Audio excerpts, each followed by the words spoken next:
겸손은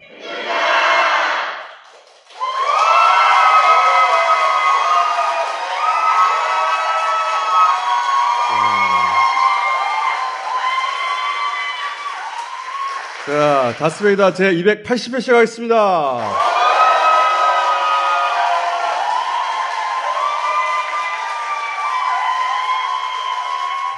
요 벽을 바꾸자는 의견이 다수예요. 벽이 너무 지저분하다고. 근데 난 이게 너무 좋아. 자, 패셔니스타 박시영!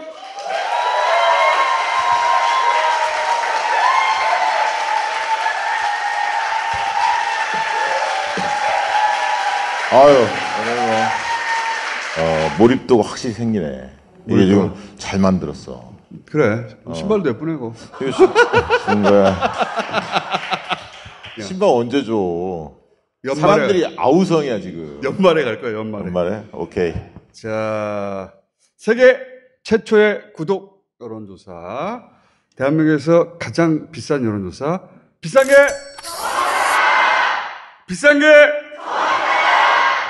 자, 저희가, 총선 전에 우리나라 여론조사 역사상 최초로 전국 주요 지역구 전체를 커버할 생각입니다. 아, 진짜 그렇게 할 거예요? 그렇지. 그러니까 예선이 불꽃 튈 곳, 혹은 본선이 치열할 곳, 이런 곳들은 다 할 생각이에요. 여론조사 역사상 한 번도 있었던 적이 없는. 여론조사 꽃이 그렇게 한다는 게 알려지니까 사람들이 이번 주 어디예요? 이번 주 계속 물어보는 거야. 몰라요. 계속 그러고 있습니다. 저는 여론조사 꽃이 이번 총선에서 가장 큰 역할을 할 거라고 믿어 의심치 않는 이유가 선거 지형, 정치 지형이 민주당한테 유리하게 돼 있기 때문에 보수 언론들이 여론조사 많이 안 할 겁니다. 민주당 후보가 앞선다고 하면 그게 밴드웨건 효과를 만들어서 판세에 또 영향을 주거든요.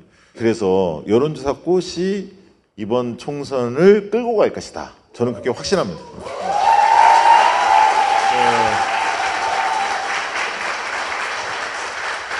저희는 하루살이에요. 그달 들어온 돈을 그달 다 써버려요. 조사에. 왜냐하면 우리 돈을 벌기 위해 탄생한 것이 아니에요. 이 조사를 위해 탄생했기 때문에 예산이 허락하는 맥시멈으로 조사를 합니다. 그렇게 조사를 더 많이 하려면 어떻게 해야 돼? 이 얘기를 할 때 목소리가 작아져. 구독한 사람 손 들어봐요. 오, 맞네. 늘어났네. 아니야, 이거 다 믿으면 안 돼, 이거. 자, 개요는 이러합니다. 정당 지지율은 지난주에 비해서 더 벌어졌어요. 이재명 대표가 병원에 실려가기 전 조사거든요. 이재명 대표가 실려간 이후의 조사를 보면 미디어 토마토가 나왔잖아요. 예. 윤석열 지지율이 20% 이하로 28.5? 예, 올해 처음 들어서 떨어졌더라고, 거기도. 그 직전인데 ARS는 좀 떨어지고 전화면접은 좀 올라가고 소강 상태였어요. 근데 대체적으로 ARS 조사는 전부 다 떨어졌고 다 떨어졌습니다. 예. 일제히. 이게 중요한 조사인데 전화면접과 ARS 방식으로 저희는 똑같은 날 똑같은 시간대에 하거든요. 거의 비슷한 결과를 낼 때가 많은데 큰 격차를 낼 때가 있어요. 예를 들어서 자기 정치 성향을 굉장히 직접적으로 노골적으로 드러내는 질문, 혹은 윤 대통령에 대한 단순 지지율이 아니라 그 부정적 견해를 직접적으로 드러내야 할 때, 또는 검찰이 직접 관련 있을 때. 그렇죠. 왜냐하면 전화면접 이제 대답할 때 이거 누가 듣고 있는 거 아닌가? 그렇게 의심하는 분들이 있어요. 많아요. 네. 두려운 거지. 자기 전화번호를 안다고 생각하거든. 상대가. 휴대폰을 전화했잖아. 그렇게 오해할 수 있죠. 안심번호는 진짜 번호로 우리가 거는 게 아니거든요. 가상번호로 하는 거죠. 그리고 녹음할 거라고 생각하지. 그래서 전화면접에서 큰 격차를 보이는 조사가 있는데 예를 들면 이런 조사예요. 이 대표 영장 어떻게 생각하십니까? 부당하다 47, 부당하지 않다 41. 근데 이걸 ARS로 물어보잖아요. 6대 3.5가 돼요. 민주당 지지층 무려 90%가 넘는 사람들이 부당하다고 응답을 했다는 사실입니다. 중도도 비슷한 비율이에요. 그렇죠. 이게 총선에 유리하다고 생각해서 이걸 하는 거거든요. 근데 실제로 민심이 이거란 말이지. 부당하다가 2배 정도 돼요. 거꾸로 심판의 표가 쌓이는 거예요. 이 정권의 기획 의도는 그거예요. 총선에 이게 도움이 된다.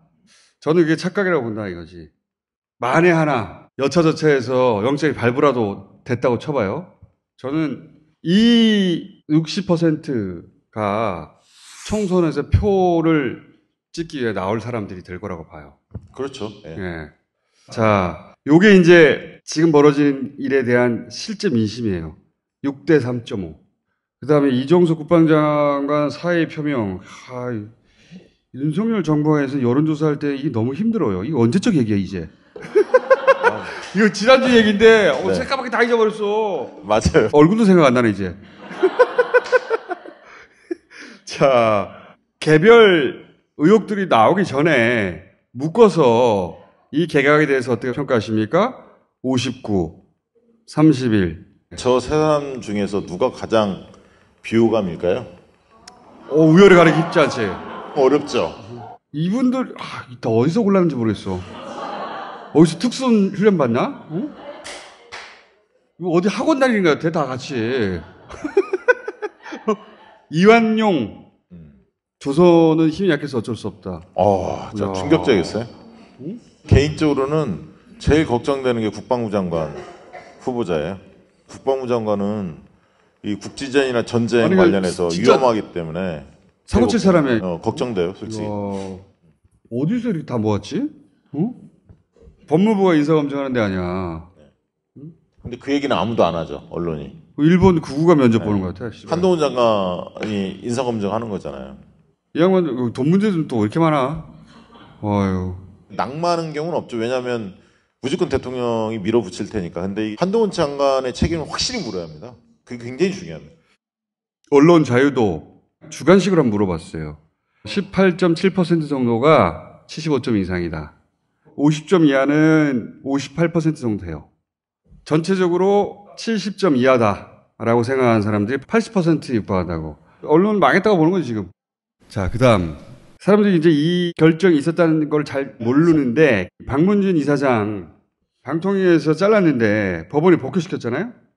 여기서는 뭘 봐야 되냐면 그 복귀가 잘못된 결정이다라는 비율이 얼마인지를 봐야 돼요. 이게 대통령 지지율에 혹은 정당 지지율에 이르지 못한단 말이지. 그러니까 언론을 괴롭히고 사장을 자르고 이사장을 자르고 하는 게 보수에서도 호응도가 그렇게 높지가 않아요. 국민의힘에서도 35대 43이에요. 본능적으로 알아요. 이거 이렇게 하면 안 된다는 걸. 이동관 방통위 위원장에 대한 그 호감도가 국민의힘 지지층에서 그다지 높지 않다. 좋아할 수 있는 캐릭터가 아니잖아. 네. 말 조심하자. 엊그제 이현주 전 의원과 방송을 했는데 이현주 의원이 요즘에 이제 윤석열 대통령 굉장히 비판을 많이 하잖아요. 근데 자유총연맹 행사를 갔는데 살짝 다가와서 이현주 화이팅! 근데 그렇게 하는 분들이 굉장히 많이 늘어났다는 거예요. 자, 이거는 김의철 KBS 사장 해임했는데 왜 그랬을까요? 방송 장악을 위해서. 이걸 잘 보세요. 경영 악화 때문에. 이게 이제 용산과 여당이 밀고 있는 이유잖아요. 대통령 혹은 정당 지지율보다 안 나와요. 그렇죠. 네. 총선에 도움이 안 된다는 소리예요. 정당 지지자들 플러스 중도까지 더해야 총선을 이길 거 아니야. 아니, 그러니까 원래 그 이동관 위원장이 정교하게 할 거라고 생각을 했는데 너무 보이잖아, 눈에 다. 너무 대놓고 무식하게. 그러니까 무식한 말 취소. 저는 이 이야기를 할 때 침묵을 했습니다. 아니, YTN 사진 하나 잘못 걸었거든? 압수수색 지금. 그거 진짜 대단하더라고. 대단하잖아. 과거에 노무현 대통령 막 SBS에서 일베들이 쓰는 거 막 걸었다가 뭐 방송 사고에 누가 압수수색을 해? 그러니까 사과만 했지 뭐 압수수색 안 했잖아요. 이동관 방통위원장 유식합니다. 또 어제 치구법회 야간법석 할 때 준비위원회 대변인 활동하는 진우스님 오셔서 총수 프로그램에 나갔었잖아요. 그래서 심리적 일제 강점기다 이런 얘기하니까 총수가 막 이랬잖아. 그래서 어제 결론이 뭐냐면 김어준 쫄지 마라고. 소송 1년에 한 15개씩 당해봐. 맛 좀 보여줄까 내가? 자, 요거는 이제 주관식을 물어봤거든요. 야, 이게 이번 조사의 가장 백미가 아니었나 싶습니다. 예. 2, 3, 4 다 더한 것보다 MBC가 높아요. 차기 총선까지 MBC 시청률 계속 올라간다는 얘기지. MBC 노조에서 이 그래프를 티셔츠 같은 데 새기고 다니지 않을까? 여기는 전투가 벌어질 거예요, 아마. 예. MBC 시청률 많이 올라가겠네. 어떻게 박시정 팀에는 총선 준비 잘 돼가요? 저희는 이제 45만을 돌파했습니다. 도와주십시오. 저희는 총선 준비 들어갔어요. 안원구 청장 모시고, 예. 안원구 청장이 국세청 조사국장 출신이거든. 네네. 예. 그래서 고강도 세무조사를 내고 의뢰했어요. 그래서 아침에 갑자기 뜬금없이. 겸손해서 스스로를 대상으로 민간 세무조사를 한번 해볼까. 국세청 조사국 출신으로 팀을 구성해 주시고 일반 회계감사 기준이 아니라 국세청 조사국의 기준으로 탈탈 털어달라고 청장님이 공개 의뢰하려고 오신 거예요. 와, 있는 대로 다 털락하면 금융자료도 보고 네. 모든 걸 다 볼 텐데 괜찮겠어요? 다 드릴게요. 네. 모조리. 그 이유는 제가 한 달 후에 결과를 공개할 때 예. 얘기하겠습니다. 안원구 청장 불러가지고 본인과 인연이 없는 조사국 출신도 팀을 짜가지고 통합 세무조사 개인 통장 다 까는 거예요. 네. 다 해달라고 했지. 내가. 그만큼 이런 거- 자신이 있다는 얘기죠. 김원희 총수가. 이런 거 아무도 안 합니다. 이거 검사들도 하라고 안 해. 못 해. 저는 합니다.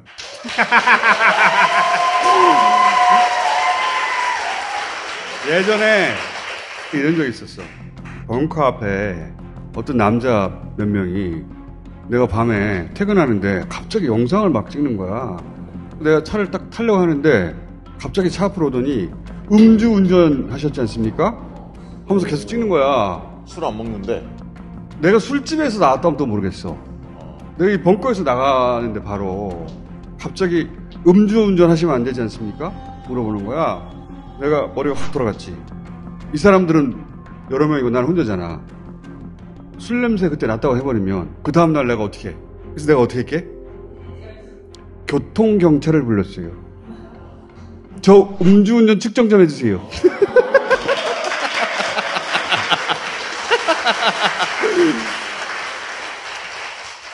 경찰을 불러서 자발적인 음주 측정을 받는 사람 없어요. 기록에 남겨놔야 되거든. 그치? 머리가 빨리 돌아가야 된단 말이야. 요즘 힘들구나.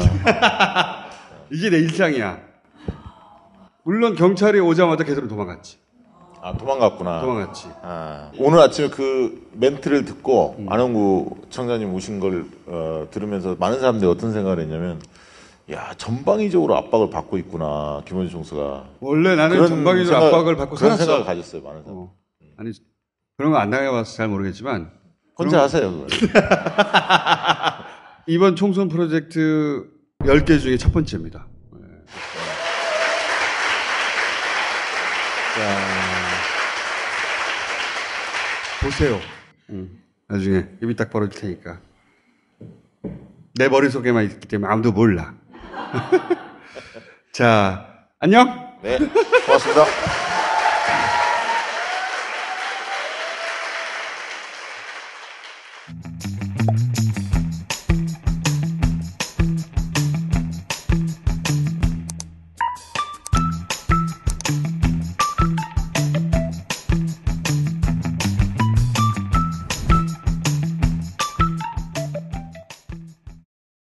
아이고 오과장 바이오한테 화한 왜 안 보낸 거야? 10만 원이 넘을 텐데 지출 내역이 없잖아. 보냈습니다. 착한 콜 화하는 69,000원이라서요. 1800-9222 정직한 가격에 착한 콜 꽃배달 서비스. 거기다 구매 금액의 5%는 어려운 이웃에게 기부됩니다. 딴지마켓의 검증으로 안심할 수 있는 1800-9222 착한 콜. 대리운전 서비스도 있습니다. 시리고 무너지는 잇몸 관리가 구강 관리의 시작이라던데. 그러다 뒤늦게 임플란트 하시려고요? 32개 전부 다?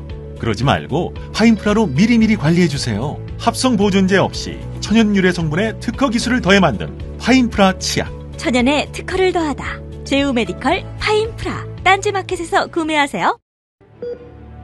현미, 귀리, 보리 전부 국내산 발화 통곡물인 거 확인했지? 네, 확인했습니다. 유산균 코팅 들어간다. 됐어. 포장. 성공했습니다, 닥터 시리얼이라 부르게. 딴지마켓에서 만나는 최강 조합의 시리얼 닥스메디 닥터 시리얼.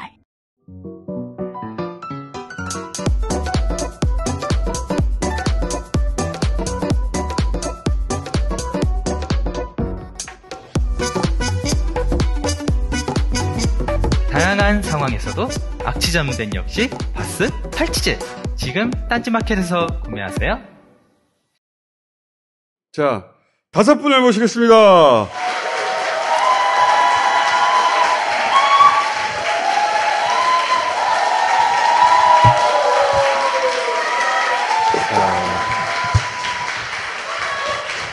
오늘은 3명의 변호사와 자, 오늘은 뭡니까? 15년산 발사믹 2+1입니다. 자, 변호사님들 일단 먹고.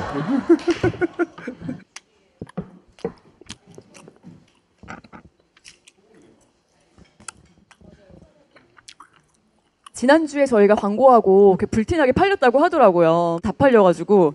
네, 이번 주는 그 박스는 없지만 2개 살 가격에 3병을 드리고 있습니다. 제가 지난주에 보여드렸던 것처럼 그릭 요거트 거기다 뿌려 드시는 것도 정말 별미고요. 뭐 아이스크림에다가 뿌려 드셔도 되고 정말 너무나 활용도가 무궁무진한. 거의 없다. 너무 많이 먹는 거 아니야 이제? 소고기가 이렇게 맛있어지는 거는 소가 되게 고마워할 것 같아요.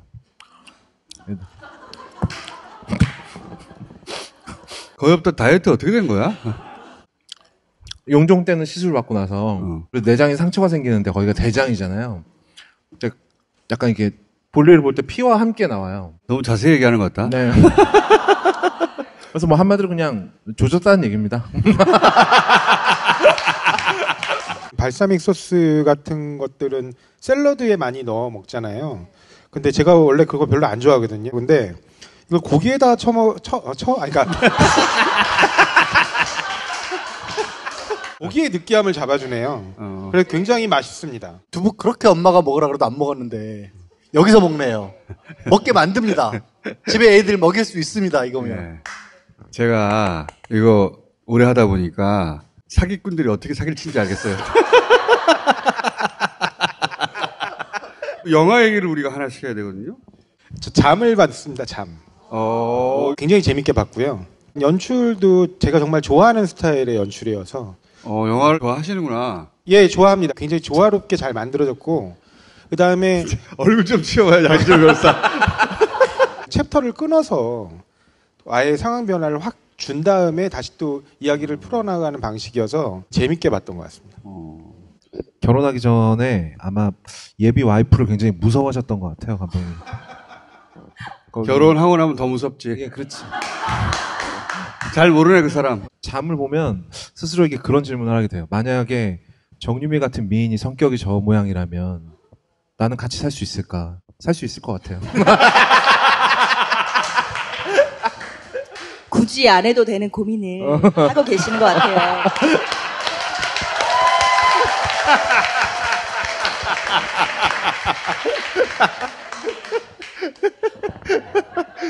자, 우리 자연주 변호사가 또 한 방 있으시구나. 자, 제가 제일 좋아하는 영화가 있어요. 애니메이션인데 코코, 그 리멤버 미라는 노래가 있는 그 영화 진짜 좋아하는데 사람이 언제 진짜 죽는가.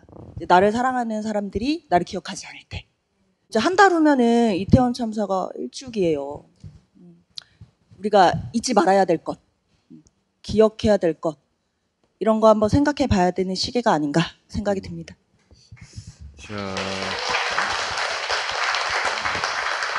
자, 새로 나온 영화 있습니까? 이제 추석 영화 3.5파전이 벌어졌습니다. 3편은 기대작이고요. 0.5편은 걱정작입니다. 하나는 걱정작. 네, 개인적으로 가문의 영광 시리즈는 한국 영화 흥행 역사에서 좀 호적에서 파내야 되는 영화 시리즈라고 생각을 하는데 또 돌아왔습니다. 나머지 3개는 뭐예요? 김지훈 감독의 거미집, 강재규 감독의 보스턴 1947. 강재규 감독이 다시 돌아왔어요? 이건 제가 이제 흔치 않게 시사회 초대받아서 1947 보스턴입니다. 네. 네. 초대받았는데?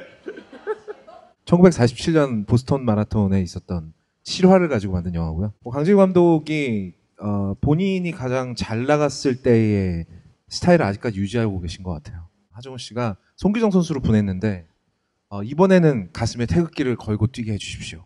게스트레이션 막 나오고 막 뭐 카메라 핀으로 하정우 막 빙빙빙 돌아가고 막 왜 그럴 것 같잖아요. 예상하던 연출이 그대로 나옵니다. 역사적 사실이 갖고 있는 힘은 굉장해요. 그냥 지켜보는 것만으로도 굉장히 감동스럽습니다. 그리고 임시완 씨는 이제 그냥 완전히 중견 배우라고 불러도 될 만한. 네. 배우들은 뛰어나다. 뛰어납니다. 재밌어요? 없진 않아요. 네, 없진 않습니다. 이렇게 많다고는 말을 못하겠어요. 거미집은 윤성원 평론가 보고 왔습니다. 일단 보스턴 말씀하셨으니까 나랑 다른 영화를 본 것 같은 선입견들이 많이 작동을 하고 있는 것 같아요. 어차피 엄복동 아니냐. 김재규 감독님 영화예요. 사실 어쨌든. 엄복동이랑 비교될 영화는 아니죠. 그러니까요. 그런 오해들이 좀 개인적으로 좀 속상했고 심파적으로 보일 수 있는 장면들에서 음악도 굉장히 많이 자제를 했고요. 그래서 보러 가고 싶게 만들지는 않지만 보러 가서 보고 나왔을 때는 그렇게 반응이 나쁘지 않았었다. 너 더 잔인하다. 그러니까 마케팅이 사실 중요하다고 봐요. 이 영화는 본 사람들은 반응이 좋았어요. 네. 윤성원 평론가 얘기하는 바람에 퍼뜩 생각났는데 지금 시대에 필요한 시대 정신은 맞는 것 같아요. 자, 또 하나의 영화는? 일단 거미집부터 얘기하면은 김지훈 감독의 영화고요. 이게 70년대 또 유신을 배경으로 해서 영화의 사전 검열과 사후 검열이 있었을 시절이에요. 감독이 영화를 찍어가는 영화인데 이틀 동안의 일을 이제 보여주는 명작이란 무엇인가, 영화란 무엇인가라는 질문까지도 던지게 되고 굉장히 재밌는 코미디예요, 사실은. 김지훈 감독님이 만들었던 그 어떤 영화보다 웃음을 많이 주려고 만든 그런 영화라고. 재밌어요? 재밌어요. 전 세 편 중에 사실 제일 재밌게 봤고요. 그다음에 천박사는 강동원 씨랑 일하는 감독님들은 강동원 씨를 정말 너무 예쁘게 찍어주고 싶은 그 욕구를 참을 수가 없나 봐요. 정말 예쁘게 나오시더라고요. 그래서 그 예전에 네. 군도라는 영화를 찍을 때 그런 논란이 일어난 적이 있었어요. 왜 강동원이 칼을 휘두를 때만 꽃잎을 뿌려주냐. 심지어 1987이라는 영화에서도 강동원만 등장하면 순정 만화가 되잖아요. 마력이 있나 봐요. 감독님들을 잡아 끄는. 네. 저 그래서 재밌습니까? 선 박사는 지금 예매율 거의 뭐 1위고 막 난리가 났더라고요. 약간 연령대가 낮아야 재밌게 볼 수 있는 테마 판타지? 김지훈 감독의 전작이 일랑이라는 영화였었어요. 실패했지. 네, 대실패했죠. 거기 주연이 강동원 씨였거든요. 그 일랑의 배우와 감독이 지금 재기전 대결을 벌인다.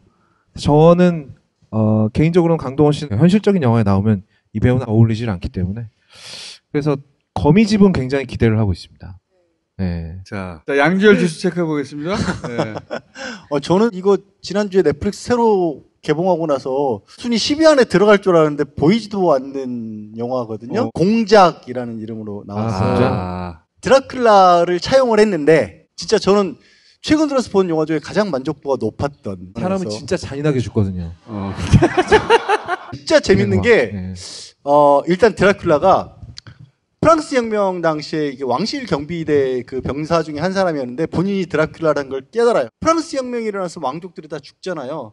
그러니까 자기가 모셨던 왕족들이 처단당하는 그 장면을 보고 프랑스를 빠져나와서 좌파들을 척결하는데 평생을 바치기로 결심을 해요.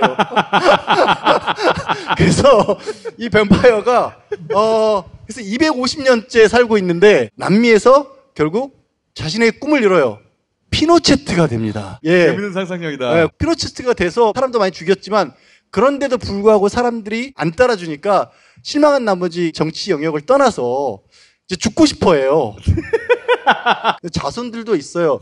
자손들이 피노체트가 숨겨준 재산을 어디 뒀을 거기 때문에 못 죽게 만드는 거야. 음식에 자꾸 피를 섞어서 못 죽게 살려놔, 얘를. 노인네가 된 이 뱀파이어가 젊은 수녀한테 빠져가지고 다시 건강을 회복하기 위해서 런닝머신에 올라가는. 그만 얘기해. 봐야 되겠다. 이거 너무 재밌어요. 진짜. 엄청 재밌어요. 진짜 재밌어요. 네. 넷플릭스에 있으니까 보세요. 네. 공작? 네. 공작은 지금 검찰이 하고 있지. 자, 우리 조상호 변호사, 장윤주 변호사, 이재명 대표를 영장 치려고 하는 두 건 때문에 오셨는데, 백현동 건은 이미 조 변호사님 나오셔서 한참 설명하셨지만, 요건 추석까지 쭉 가거든요, 이 편이. 예, 추석맞이 요약해 주세요. 제가 여러 차례 설명을 드렸지만 백현동 지역 자체가 성남시에서는 애초부터 주거단지로 개발할 계획이 없었던 곳입니다. R&D 그 클러스터를 유치하는 게 목적이었는데 한국식품연구원이 박근혜 정부 때 지방으로 이전을 하기로 했어요. 근데 너희들이 알아서 비용을 만들어서 이전해라. 그래서 거기를 비싸게 팔아야 됩니다. 근데 R&D 지구라는 곳은 사실 돈을 쏟아부어야 되는 곳이거든요. 누가 그 돈을 내고 R&D 부지를 사겠습니까? 오히려 국가가 지원을 해줘야 마땅한 곳인데. 그러니까 사람들 제일 좋아하는 아파트 짓게 해줘야 되는 거예요. 그래서 아파트 짓게 해달라고 여러 차례 박근혜 대통령 주재회의에서 뭐 지시하고 명령하고 하는 공문들은 차고 넘치고요. 당시 주무부 부서인 국토부가 성남시에 9차례나 공문을 보내요. 바꿔달라고. 근데 지금에 와서 검찰은 이렇게 바꿔주게 된 게 이른바 민간업자들에게 특혜를 주기 위해서 성남시장이 바꿔줬다라는 식으로 얘기를 하고 있어요. 땅을 박근혜 정부가 아파트 짓게 해주고 그 땅 판 돈으로 니네 이사가 이거거든요. 원래 성남에서는 아파트 지을 생각이 없었는데 결국은 중앙정부가 그렇게 요구하니까 아파트를 지어주게 했어요. 그러면서도 절반 정도를 기부 체납을 받았어요. 57%를 받습니다. 지자체로서는 할 수 있는 최대치를 한 거예요. 근데 검찰이 하는 얘기는 뭐냐면 더 받아냈어야지. 더 받아내지 못했다. 네, 맞습니다. 원래 지자체장이 인혁을 벌이는 특혜를 주고 돈을 먹었구나. 네. 이거예요. 네. 돈을 아무리 찾아도 돈이 안 나오는 거야. 돈이 안 나오니까 배임. 배임을 왜 했어? 돈 먹었겠지. 돈이 안 나오니까 배임. 이거 빵빵하게 들고 있는 거야. 대장동도 그렇고 백현동도 그렇고 구조가 똑같거든요. 돈을 더 지자체가 더 뜯어낼 수 있었는데 민간으로부터 돈을 왜 덜 뜯어냈어? 한마디로 말하면 이거예요. 더 뜯어낼 수 있었는데 덜 뜯어낸 거 아니야. 더 뜯어낼 수 있는 돈 계산해 볼까? 이런 지랄을 하고 있는 거고. 근데 그거 계산을 못했습니다. 아무리 찾아도 돈이 안 나오는 거야. 그러니까 결국은 더 많이 벌어들일 수 있었는데 덜 벌었다. 이걸로 기소한 건데 그러면 이재명 지사 외에는 다른 곳에서는 이렇게 많이 벌었잖아. 이렇게 많이 뜯어냈잖아. 그런 사례를 들고 와서 봐라. 다른 지자체장은 70% 뜯어냈지. 너는 왜 50% 못 뜯어냈어? 적어도 이렇게 말해야 될 거 아니에요. 이재명 시장이 지자체 역사상 가장 많이 뜯어낸 사람이에요. 1등이야, 1등.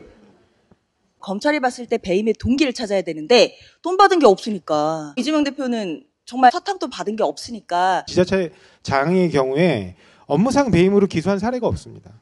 왜냐하면 때로는 사회적 약자라든가 공익상 필요에 의해서 손해를 감수하고 사업을 운영하는 경우도 많아요. 돈 버는 기관이 아니거든요. 기업과 경쟁해서 돈을 무조건 뜯어내라고 한다고 하면 그거는 그렇게 국민의힘에서 강조하고 주장하는 자유시장 경제를 부정하는 겁니다. 그게 공산주의지. 네, 그게 공산주의입니다. 근데 그래서 김만배한테 공산당이란 말 들었잖아요. 그래서 김만배가 이재명 시장한테 당시에 공산주의자라고 너무 뜯어간다고.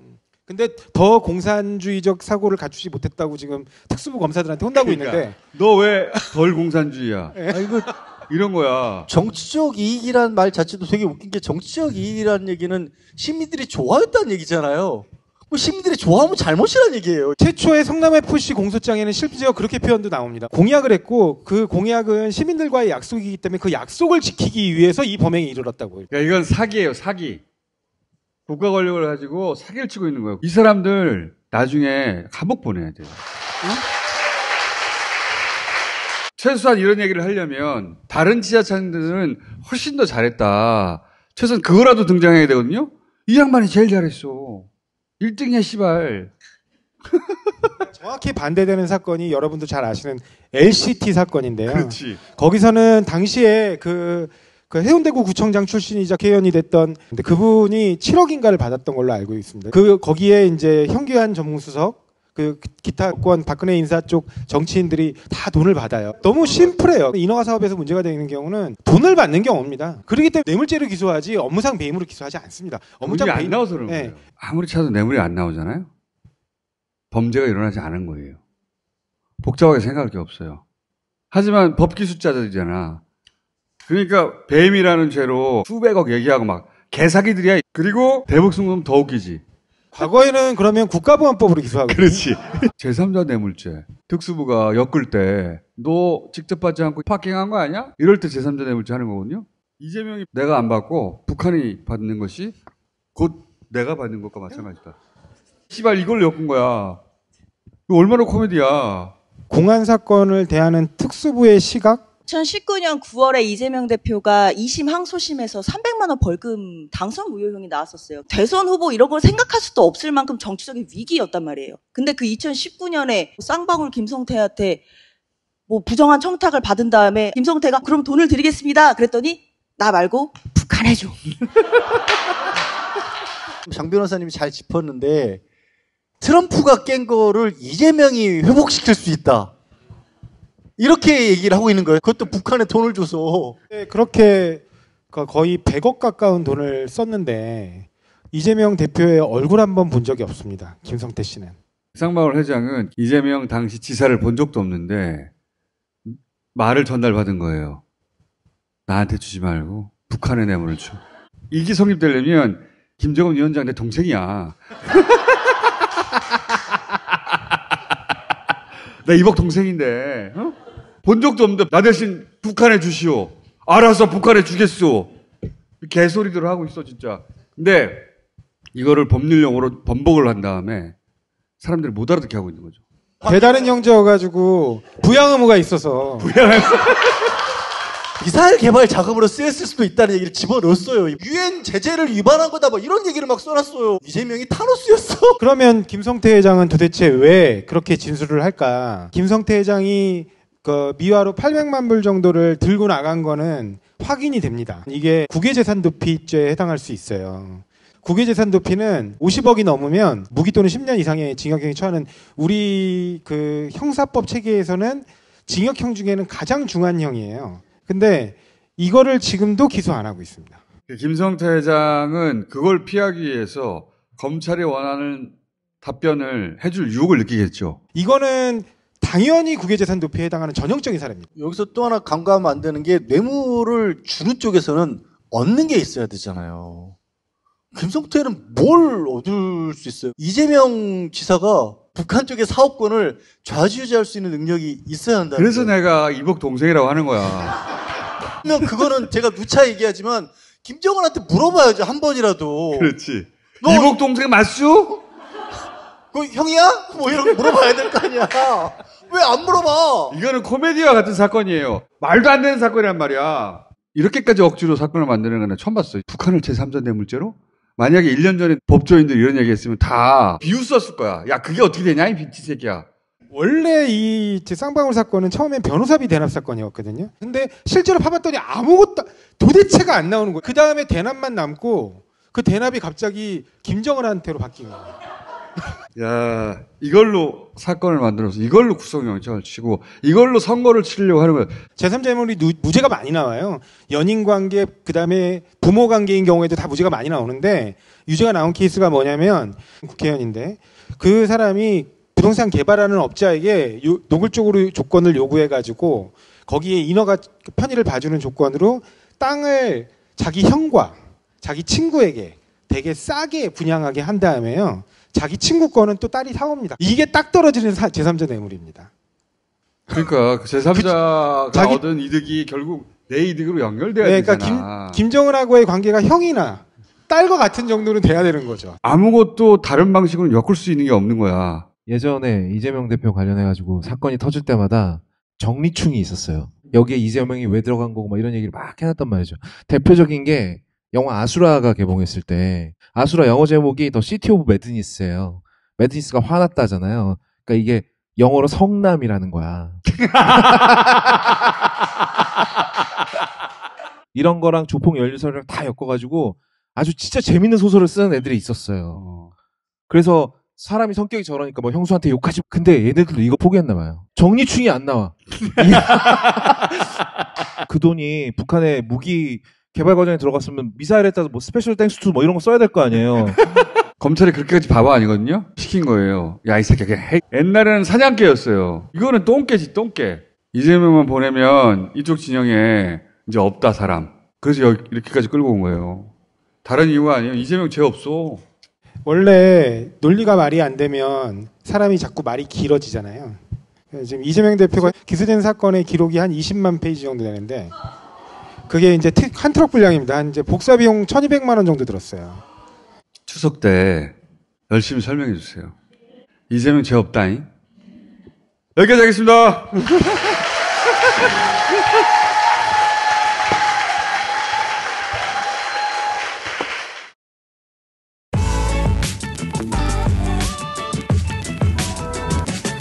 맛있다. 어쨌든.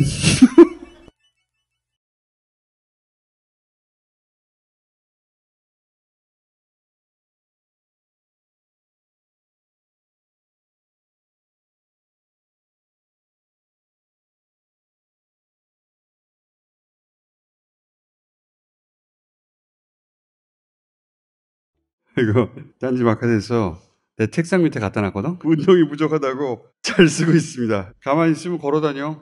효도용이구나. 효도. 무릎을 계속 움직여줘요. 닥터키 효도 88.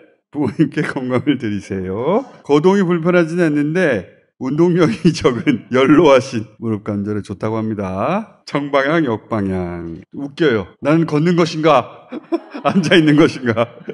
관절 건강 근본부터 챙길 수 있는 방법을 아시나요? 식약처에서 기능성을 인정한 관절 건강 기능식품 편관보가 그것인데요. JW 중해제약 건강기능식품으로 엄선된 주원료인 MSM과 NAG, 젖산칼슘으로 건강한 관절, 연골, 뼈 모두를 생각하는 활기찬 인생의 첫걸음 편관보. 오늘 관절 특집이네. 이거 먹고 저걸로 돌리면 되는 건가? 추석 맞이라 이벤트 중입니다. 중해제약에서.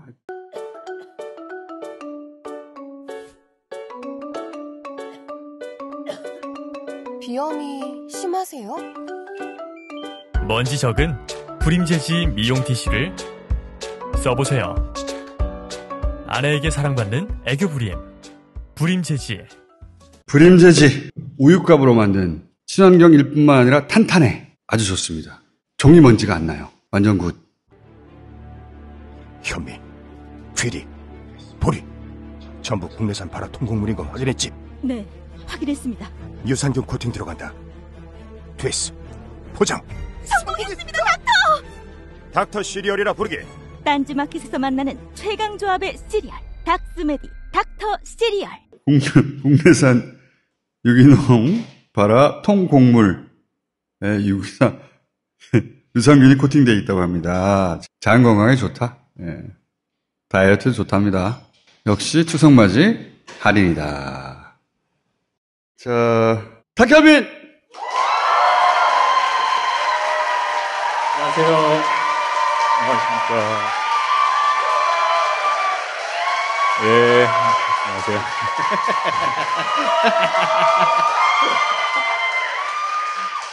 안녕하세요. 탁현민입니다. 반갑습니다. 벽에 김어준을 발라놨네요. 이 벽 느낌이랑 본인 느낌이 너무 잘 맞아떨어지는 것 같아요. 탁현민 미리 말하자면 묶였어요. 올해 못 떠납니다.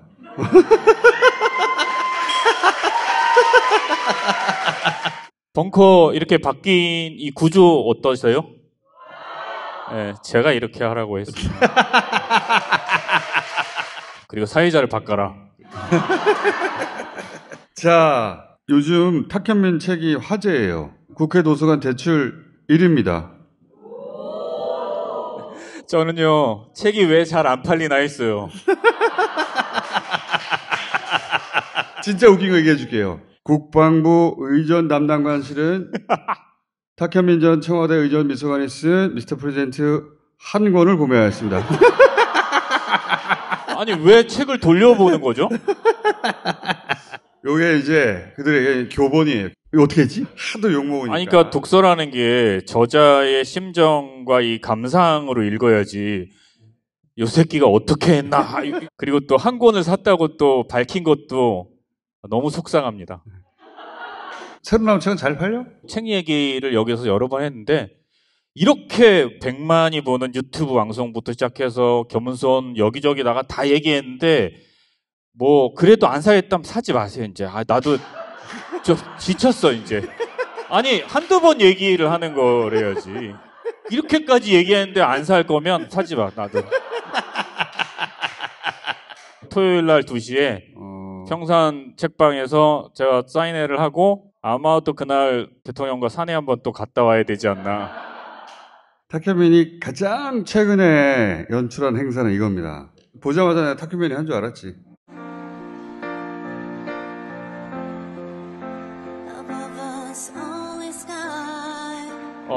나오는 노래는 보아 씨가 불렀던 이매진, 뭐 이매진은 여러분들이 다 아시는 노래고 판문점 선언 1주년을 기념해서 행사를 했었는데 그때 라이브로 녹음했었던 것을 대통령이 입장할 때 틀었었고요.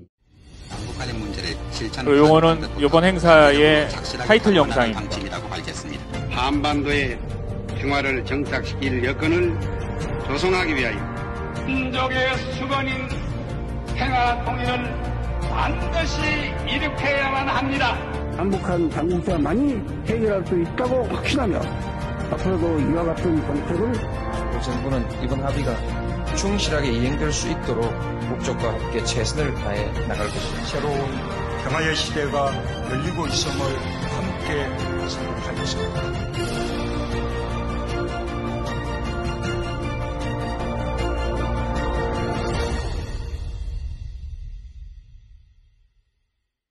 여러분, 문재인 전 대통령님을 무대 위로 모시겠습니다. 큰 박수로 맞이해 주시기 바랍니다.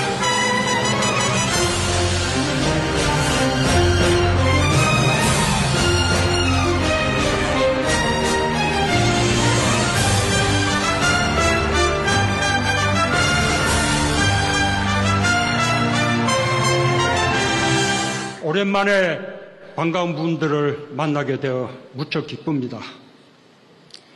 퇴임 후 서울에 온 것이 처음입니다. 지금 남북관계가 매우 위태롭습니다. 되돌아보면 문재인 정부가 출범한 2017년의 상황은 지금보다 훨씬 엄중했습니다. 9.19 평양 공동선언의 가장 중요한 성과는 부속 합의서로 체결된 남북 군사합의였습니다.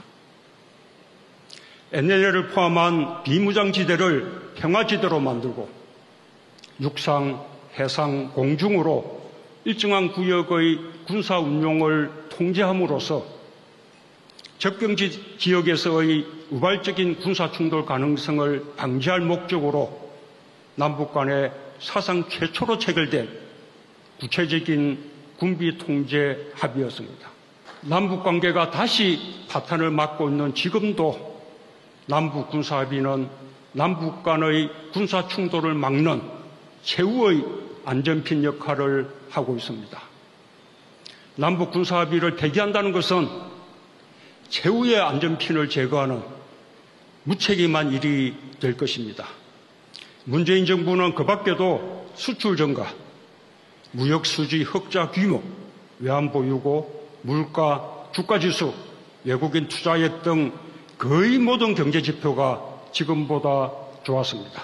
문재인 정부는 코로나 이전 2년 동안 사상 최대의 재정 흑자를 기록한 바 있고 적자 재정은 다른 모든 나라들과 마찬가지로 코로나 기간 동안 국민 안전과 민생을 지키기 위한 것이었습니다. 오히려 재정 적자는 현 정부에서 더욱 커졌는데 적자 원인도 경기 부진으로 인한 세수 감소와 부자 감세 때문이라는 점에서 근본적인 차이가 있습니다. 안보는 보수 정부가 잘한다. 경제는 보수 정부가 낫다. 이런 조작된 신화에서 이제는 벗어날 때가 되었다는 것을 마지막으로 강조하고 싶습니다.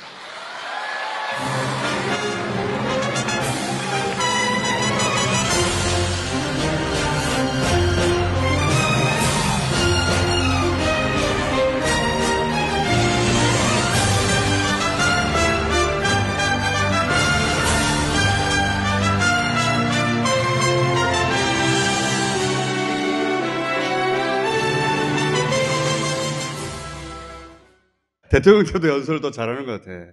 그게 이제 현직이랑 비교가 됐어.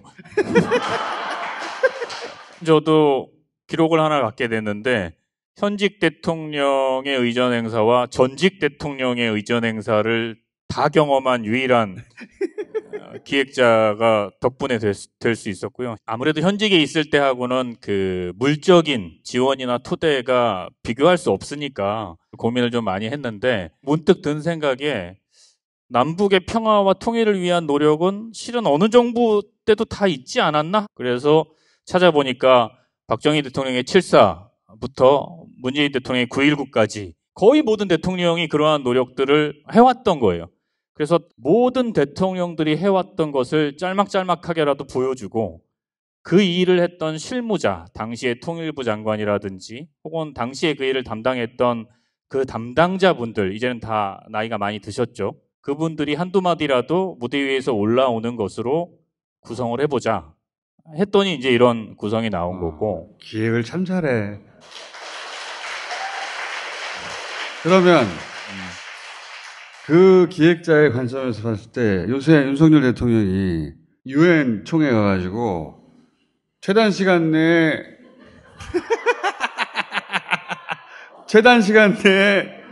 50개국 회담해가지고 기네스북에 신청해 볼 것. 나 이거 농담인 줄 알았거든?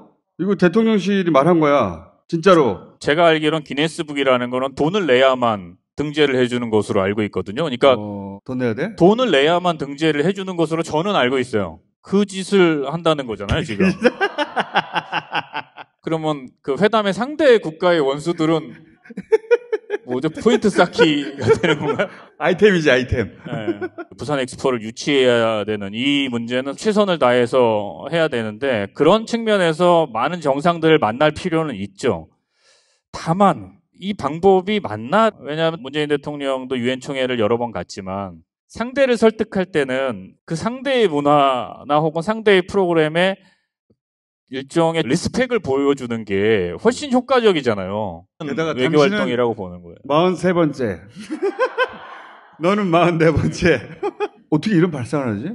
공무원들 머리에서 나올 수 있는 생각은 아니에요. 그거는 네. 거의 확실하다고 봐요. 이건 김어준 정도 머리에서 나올 수 있는 생각인데.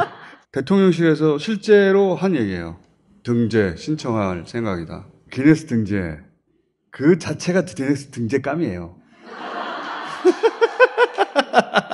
그거는 되죠. 다 그거는 됐으면 내가 있겠지. 돈 내고 신청할 생각이야. 자, 그보다 더 재밌는 것은 이 떡볶이. 이게 어떻게 엑스포 지원 사격이야, 이게. 똑같은 상황에서 김정숙 여사는 뭘 했냐면 메트로폴리탄 뮤지엄에 갔어요. 아시다시피 메트로폴리탄 뮤지엄은 미국인들이 가장 사랑하는 뮤지엄 중에 하나고 아무 작품이나 받지도 않아요. 한국의 나전칠기 작품을 하나 기증하고 왔어요. 그리고 그 기증식도 별도로 했었고 그랬을 때 한국 문화에 대해서 자연스럽게 이게 메트로폴리탄 뮤지엄에 전시될 정도의 미적 수준을 갖고 있구나 라고 느낄 수 있을 거고 앉아서 떡볶이 먹는 것보다는 이런 게 훨씬 더 소구력이 있는 일정이죠. 그리고 맛있게 먹지도 않잖아요. 떡볶이가 맛있었다고 쳐. 떡볶이 맛있구나.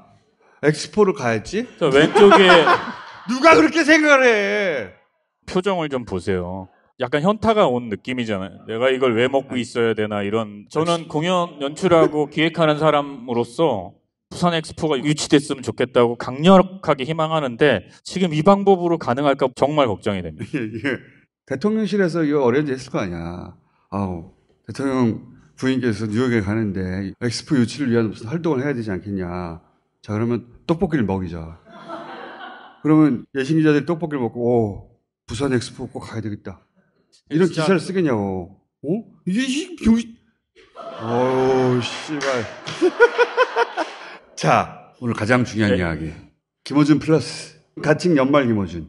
요 기획을 내가 탁현민한테 던졌잖아요. 던지고 이제 모객을 하기 시작하다가 이틀 만에 중단했어요. 왜 중단했냐면 원래 탁현민이 생각했던 사이즈는 1000명, 2000명이에요. 그냥 우리끼리 재밌게 해보자. 근데 이틀 사이에 10,000명이 넘어가 버린 거예요. 아니, 이게 어떻게 된 거냐면 연말에 조촐하게 행사 하나 만들고 싶다. 그러면 한 1-2천 명 정도 하는데 내가 펀딩된 금액을 가지고 만들어줄게. 한 1-2천 명 정도면 적당한 극장에서 할 수 있을 거예요. 이틀인가 있다 전화가 왔어요. 이거 몇 명까지 받으면 돼? 그래요. 그래서 2,000명 그랬더니 11,111명이라는 거예요. 오, 10,000명 넘어서. 야, 일단 11,111명에서 끊어라. 끊고 이제 전화를 했지. 야, 2,000명이 아니고 10,000명 넘어갔다. 10,000명의 사이즈로 할 수 있는 공연장이 없어요. 지금 제일 큰 공연장은 올림픽 체조 경기장인데 서울시가 관리해요.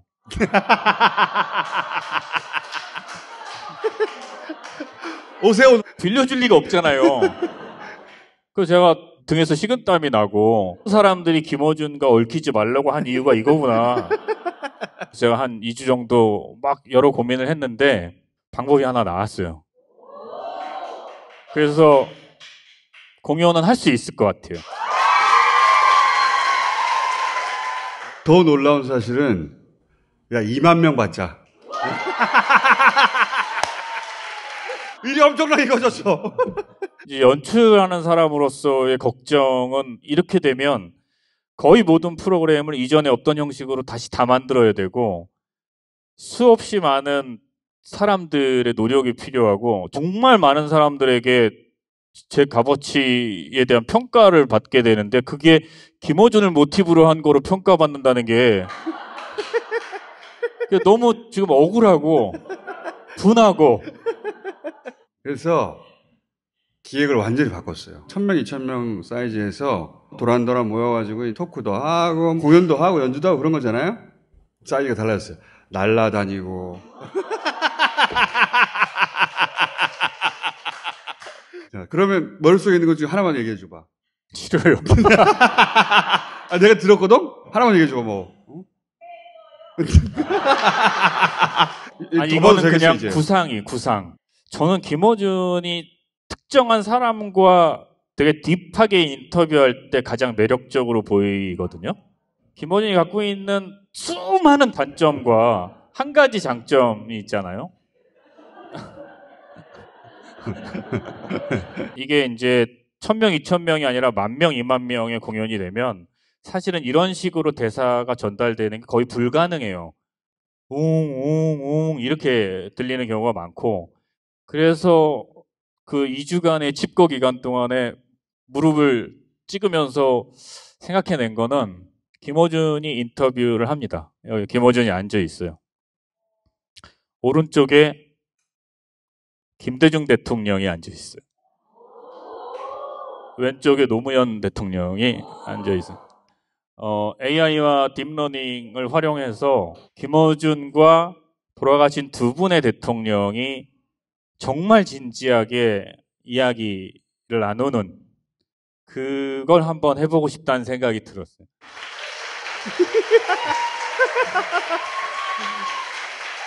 미처 못 여쭤봤던 거, 그 다음에 꼭 듣고 싶었던 얘기를 들을 수 있지 않을까. 그리고 노무현 대통령의 상록수가 아시다시피 앞부분에서 이제 끝이 나잖아요. 그걸 뒷부분을 새로 만들려고 해요. 그래서 노무현 대통령의 홀로그램이 그 음악을 끝까지 연주하게끔 하고 그 다음에 이거는 이 사람이 좀 힘들어할 수도 있겠다 싶은데 의외로 또 약간 여린 면이 있어서 노회찬 의원을 한번 만나는 게 어떨까. 못한 이야기가 있지. 그렇죠. 저는 그 사연을 조금 아는데 아마 김어준이 노회찬 의원의 홀로그램과 이야기를 나누다 보면 김어준이 한 번쯤 우는 모습을 볼 수 있지 않을까. 첼로. 네, 첼로 연주도 그 연주를 다른 첼리스트가 받아서 완곡을 하는 것까지. 3D가 뭐야? 홀로그램으로 이 무대에 비치면 관중이 보기에 입체로 보이죠. 평면으로 보이면 재미가 없. 그러니까 이런 거죠. 어두운 오프닝에 김어준이 의자에서 쭉 올라와서 앉으면 갑자기 양 옆에 두 명의 대통령이 홀로그램으로 구현이 되는 거예요. 그리고 김어준이 질문을 하고 그분이 했을 만한 이야기들을 우리에게 얘기를 해주겠죠. 노회찬 의원이 이제 첼로 연주하다가 그 뒷부분을 진짜 첼리스트가 받아서 정말 괜찮은 연주자가 그 연주의 뒷부분을 이어받아서 새로 연주를 마무리 짓는 게 훨씬 낫지 않을까라는 생각까지만 하는데 실제로 될지 안 될지는 모르는 거예요. 듣다 보니까 요청사항이 하나 있어.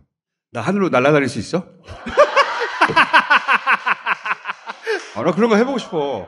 이 천정에 리깅이라고 매달아서 공연 2시간 정도 예정하는데 2시간 동안 뺑뺑 계속 돌릴 수도 있어요. 어디서 토하고 내려달라고 하고 울부짖고 뭐 마음대로 하세요. 가수의 공연? 좀 작으면 토크 콘서트 이런 정형이 있잖아요. 그것을 완전히 벗어나죠. 벗어났죠. 왜냐하면 이미 제가 2가지를 다 해봤고 청와대 그만두면서 북쪽의 서커스와 기예와 우리의 영상, 음악, 미술을 합친 공연을 꼭 한번 해보고 싶다라고 했는데 사실은 이게 많은 노력과 시간과 비용이 드는 일이라 엄두를 못 냈는데 지금 컨디션이면 할 수 있을 것 같아요. 김어준을 지금부터 이 통 굴리는 거랑 덤블링이랑 연습 많이 시켜가지고 예를 들어서 레슬링이다 이런 건 어떻게 구현하는 거야? 예를 들어서 그 다 얘기하면 어떡해요. 그림을 그려줘. 앞으로 10,000명 더 받을 생각이거든요. 될 수도 있고 안 될 수도 있습니다. 레슬링은 위에 사각형의 흰 샤막 쭉 내려놓고 사방에서 빔 프로젝트를 때려요. 레슬러는 와이어를 잡아서 때로는 싸우는 것처럼 때로는 피하는 것처럼 하나의 일종의 무용극이 되는 거죠. 나 붙여줘. 낄 때 껴. 하여튼 형식적으로 내용적으로 단 한 번도 본 적이 없는 거. 해보고 싶었는데 문 대통령 가지고 할 수 없었던 거. 현대 기술은 여기까지 왔는데 적용할 수 없었던 거. 다 때려붙자.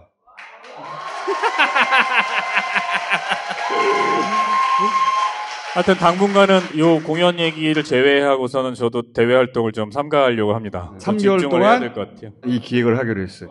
근데 이제 이게 연말이 아니라 연초가 지금 될 가능성이. 저는 어쨌든 저한테는 시간이 조금이라도 더 있는 게 좋아서 연초가 될 수도 있어요. 근데 그거는 상황을 좀 봐야 되니까 다음번에 다음번 나올 때는 네, 일정과 말씀드릴게요. 장소를 공개하는 것으로. 이순신 장군 내려와가지고 이 뉴라이트 새끼들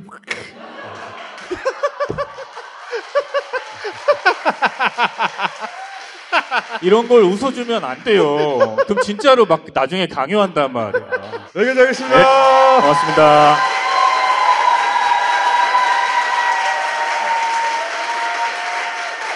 자, 그래서 원래는 이제 연말 김어준이었는데 연초 김어준이 될 수도 있어요. 이 방송이 끝나면 10,000명 더 받았습니다. 재밌을 것 같지?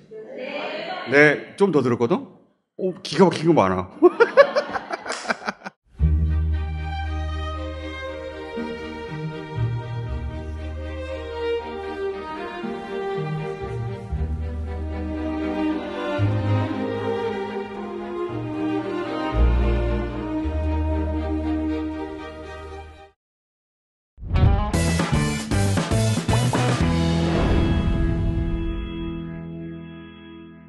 (15년산 2+1) 이벤트 하고 있습니다. 추석 맞이.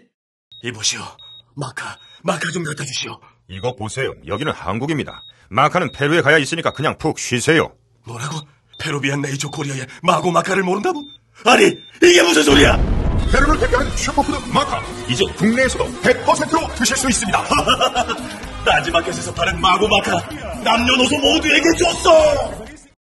자, 이번에는 두 번째 출연이죠. 진교훈 강서구청장 후보를 모시겠습니다.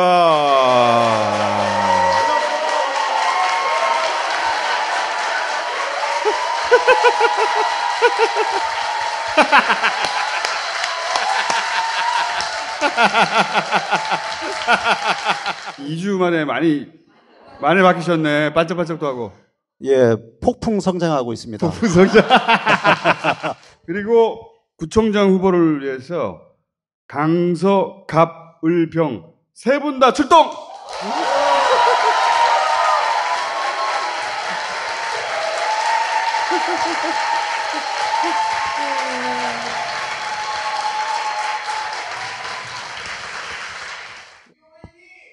화이팅!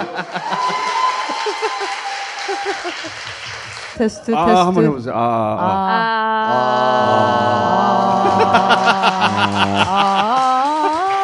자, 이 구청장 후보를 위해서 현역 의원들, 지역권 의원들 3명 한꺼번에 출동하는 건 제 드물 일이거든요. 네. 저한테 너무 영광입니다. 네. 진기훈 후보가 낯선다면 다 이분들 책임이라는 뜻이에요. 우리 강선호 의원님? 네. 나는 진 후보의 당선을 위해서 무엇을 하겠다?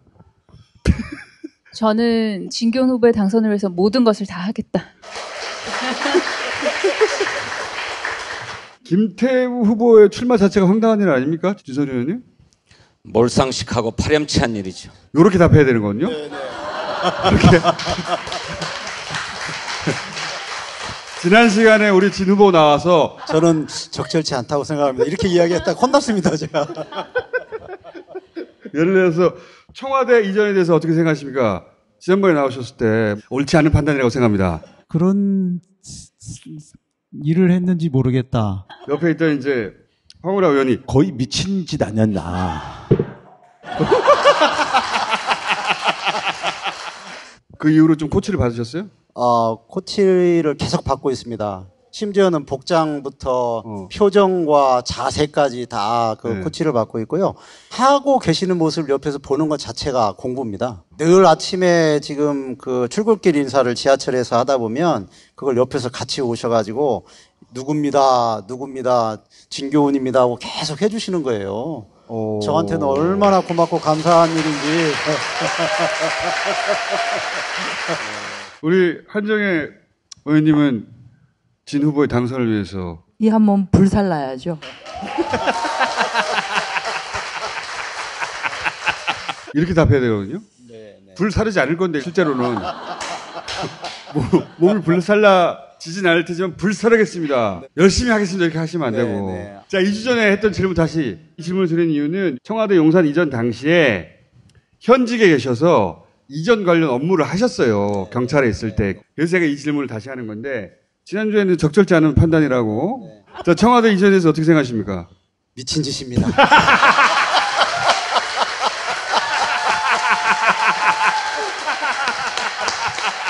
현 정부의 일본 저자세 위기에 대해서 어떻게 생각하십니까? 친일 사관에 젖어 있는 미친 짓입니다.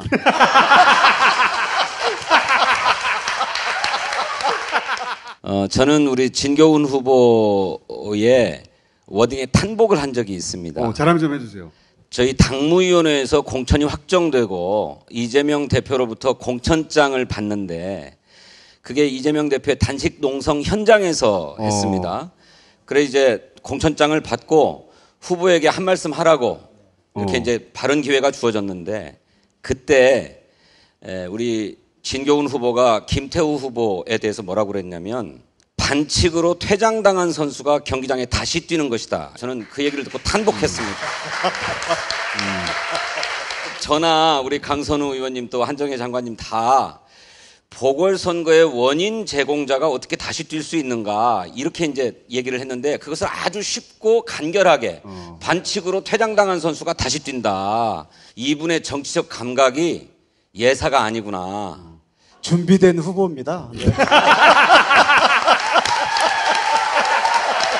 아니 2주 전보다 확실히 일치월장했어요. 네. 그때는 시선을 어디다 둬야 될지 몰라가지고. 네. 그때는요 이렇게 쳐다보기에는 좀 민망하더라고요. 그러니까 그랬는데 오늘은 방청... 이렇게 둘러볼 수 있습니다. 눈을 마주치는 걸 굉장히 쑥스러워하셨잖아요. 네. 그거 진짜 인정합니다. 제가 또 지역에서 스킨십으로는 좀 좋아. 남다르다고 그렇죠. 평가를 받고 스킨십 있는데 여왕이시죠.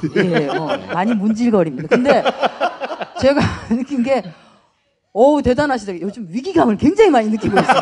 앞에 가는 선거운동이 한 명이 할 수 있거든요. 명함을 이렇게 주고 빠지고 그러면 이제 후보가 뒤에 쫓아가는데 사람들이 명함을 받았으니까 이렇게 볼 거 아니에요. 이렇게 보는데 그 앞에 가서 정말 이렇게 합니다. 제가 그 주인공.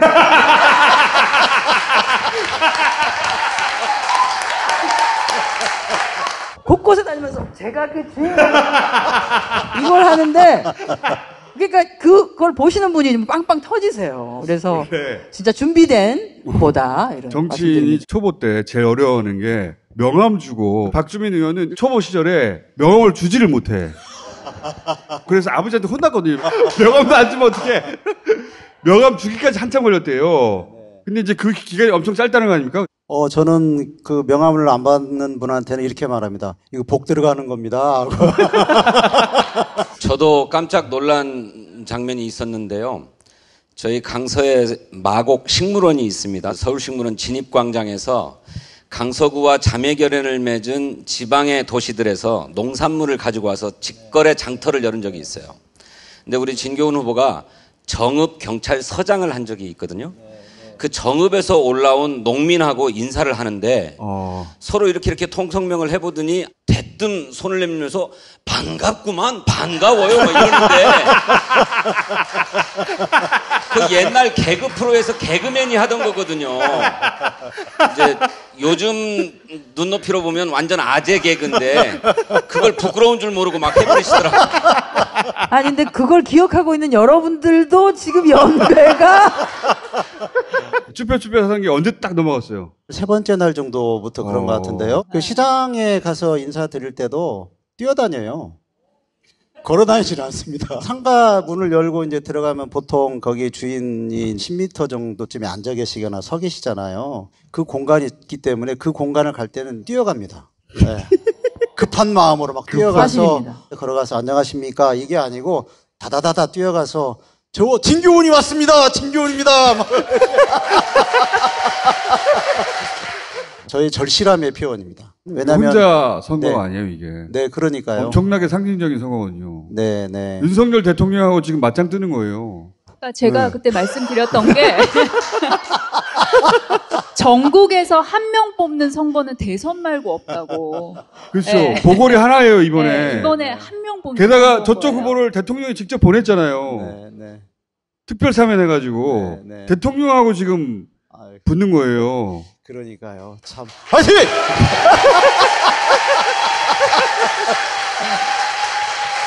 김어준 총수께서 아주 잘 지적하셨는데 대통령과의 싸움입니다. 그래서 저는 정권 교체 출발이 이번 강서구청장 보궐선거라고 생각합니다. 우리 진교훈 후보가 또 그 문제의 공천장 수여식에서 강서부터 정권 교체하겠습니다 이렇게 얘기했어요. 이번 선거의 정치적 의미를 정확하게 짚어서 간명하게 8글자로 강서부터 정권 교체 딱 짚어내는 분이에요. 스킨십 굉장히 좋으시다고 말씀 많이 들으셨잖아요. 근데 그게 그냥 이게 하루아침에 길러진 게 아니더라고요. 퇴직한 날 바로 저희 집사람한테 가장 인수인계식을 했습니다. 지금부터 당신이 우리 집안의 가장이요. 저는 집에 있을 테니까 당신이 돈을 벌어와라. 그러면서 나한테 바라는 게 뭐냐 물어봤더니 아침에 출근할 때 토마토 주스하고 삶은 계란을 하나 줘라 그러더라고요. 아 그러니까 네. 부인이 남편 쉬니까 나한테 계란 하나 삶아주고 토마토 준비해줘. 네. 그래서 거의 제가 집에 있을 때는 거의 빠지지 않고 토마토는 반드시 십자로 이렇게 내야 되거든요. 그리고 따뜻한 물에 그걸 데쳐야 돼요. 데친 다음에 이제 그래야 껍질이 벗겨지니까요. 그리고 나서 그걸 이제 싹 글라인더에 갈아가지고 집사람 거, 제 거. 그 다음에 계란도 삶아가지고 이제 잘 까지게 만들어야 되잖아요. 근데 처음에 까다 보니까 이게 잘 안 까져요. 그러다 보면, 얼마나 자세하게 얘기하시려고 지금. 그래서 그 마음이 그렇더라고요. 깨끗하게 까진 것은 집사람. 거기서 약간 흠집이 난 건 제가 먹었어요. 그렇다고요, 제가. 그런 마음으로 주민들을 섬기겠다. 네, 네? 그렇게 연결돼야지. 그렇죠. 네. 맞습니다. 그래서 그 앞에서 끝나면 그게 무슨 소리입니까, 그게? 그렇습니다. 네. 맞습니다. 네. 마음으로 정말 구민들을 섬기고 주민들에게는 깨끗한 계란을 드리겠다. 네. 깨끗한 계란을 드리는 마음으로 구민들을 섬기겠습니다. 네. 왜 이야기를 꺼내신 거예요? 공무원을 오래 한 사람이 퇴직한 다음에 쓸쓸하거나 뭐 그런 생각을 할 수도 있잖아요. 근데 저는 집사람한테 바짝 붙어가지고 충성을 다했다. 살아갈 방법을 알고 있다는 거죠. 그래서 네, 이제 네. 강서구민이 어떻게 살아야 되는지를 정확하게 그렇지. 이끌고 가시겠다. 지역에서 지금 인지도가 굉장히 급합니다. 그렇죠. 경찰에서 오래 봉직은 했지만 지역사회에서 활동하시는 것은 아니기 때문에 이름 석자를 기억시키는 게 굉장히 중요한데 진교훈, 진짜 교훈 진교훈입니다. 이렇게 소개하고 있는데 이것도 진교훈 후보의 아이디어입니다. 근데 저는 진짜 성준 진성준입니다. 이렇게 못했거든요. 아니 진성준 의원님은 진짜가 나타났다 이렇게 하셨어. 네. 그래가지고 떨어졌어.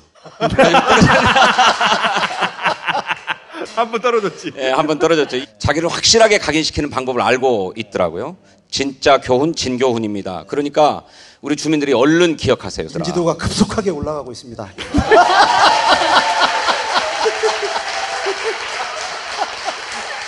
그리고 또 이걸 아셔야 돼요.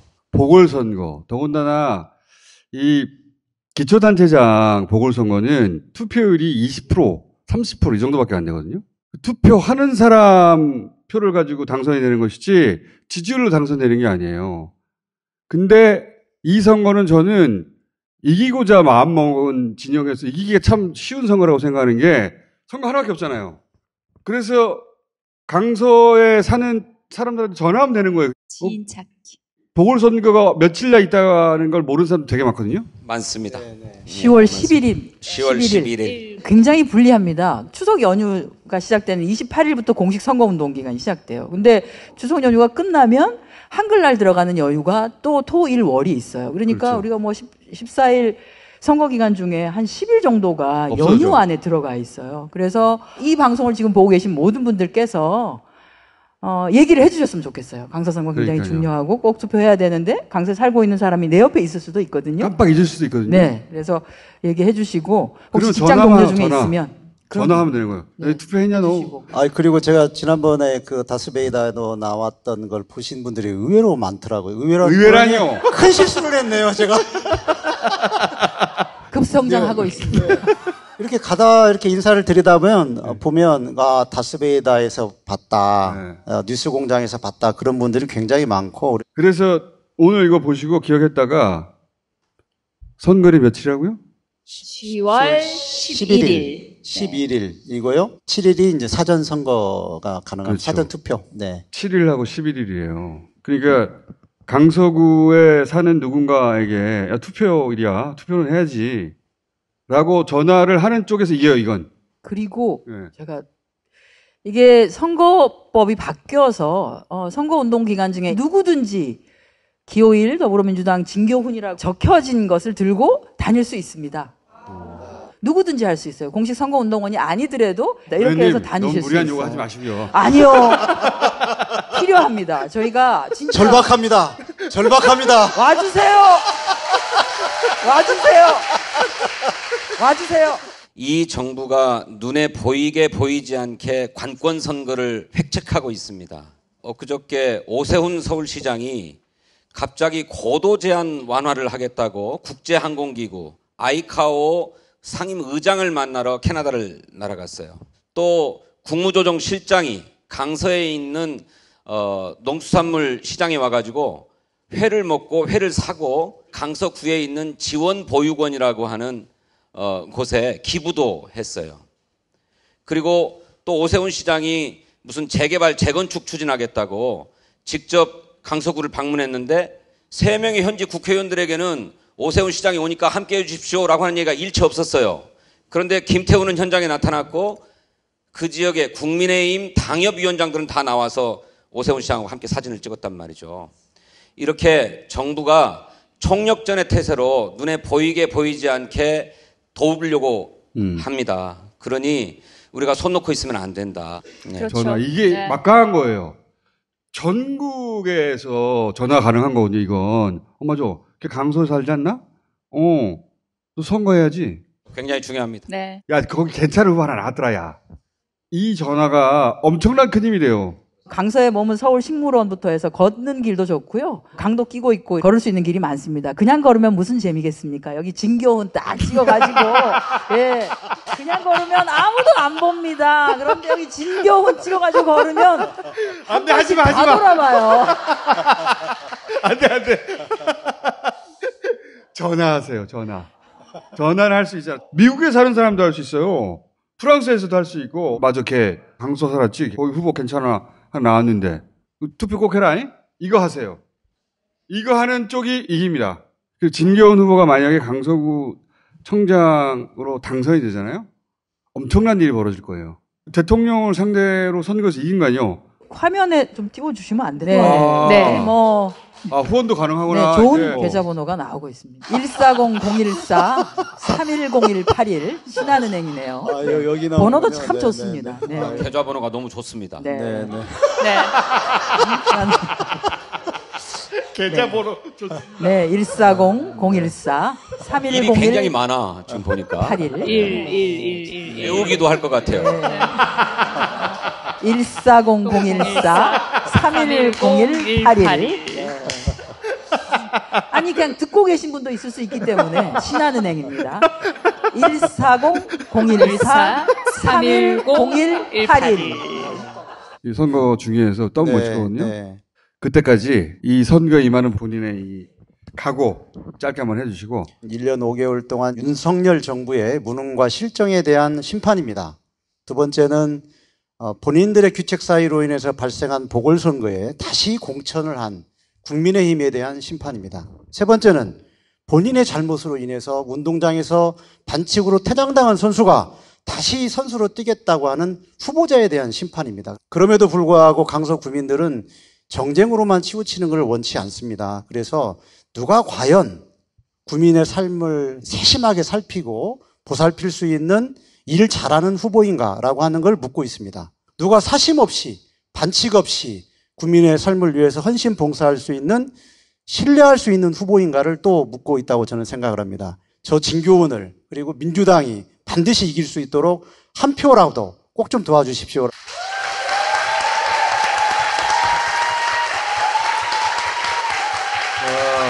똑똑하다. 이길 수 있습니다. 투표하면 이길 수 있습니다. 이번에 진짜 한판 제대로 된 진검승부 할 수 있도록 도와주시기 바라겠습니다. 최선을 다하겠습니다. 저는 우리 진교훈 후보와 함께 대통령과 승부를 겨루게 된 것을 다행이자 영광으로 생각합니다. 문재인 대통령이 승리한 때는 저는 원외였습니다. 국회에 있지 못했어요. 국회의원으로서 대통령 선거를 2번 치렀는데 2번 패배한 경험을 갖고 있습니다. 제 진성준 정치사의 수치라고 생각합니다. 그래서 이번 강서구청장 보궐선거에서 윤석열과의 싸움에서 반드시 이기고 싶습니다. 이기게 해주십시오. 고맙습니다.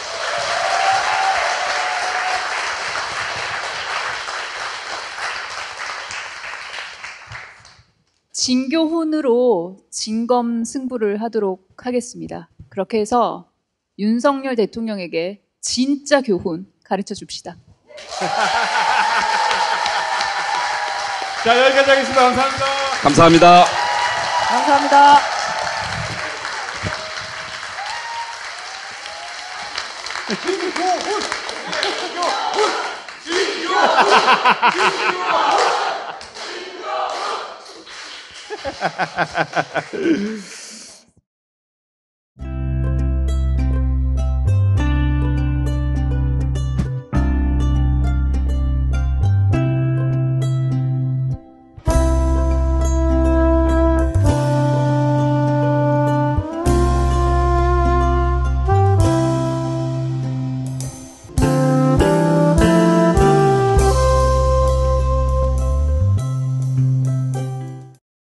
농약 한 방울 없이, 비료 한 톨 없이, 비바람 이슬을 맞으며 더운 계절 추운 계절을 이겨내며 함양 지리산 자락에서 7년을 자라납니다. 산삼 순백. 딴지마켓에서 홍삼 가격으로 진짜 산양삼을 만나보세요.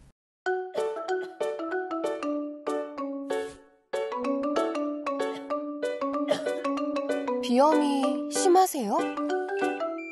먼지 적은 브림제지 미용 티슈를 써보세요. 아내에게 사랑받는 애교 브림, 브림제지. 당당하게 품질 보증 3년 애플비데. 애플비데는 품질 자신감으로 3년 동안 수리비를 받지 않아요. 비데 관리 아무나에게 맡기시나요? 설치부터 청소, AS까지 원스톱으로 진행해요. 전문가가 만들고 관리하면 달라요. 애플비데를 지금 검색하세요. 자, 저희가 7년 만에 모시는 것 같네. 모시겠습니다. 조국!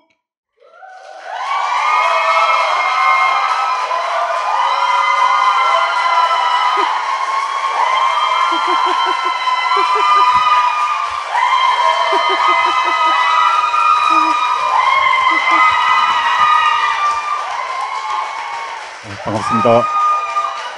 야.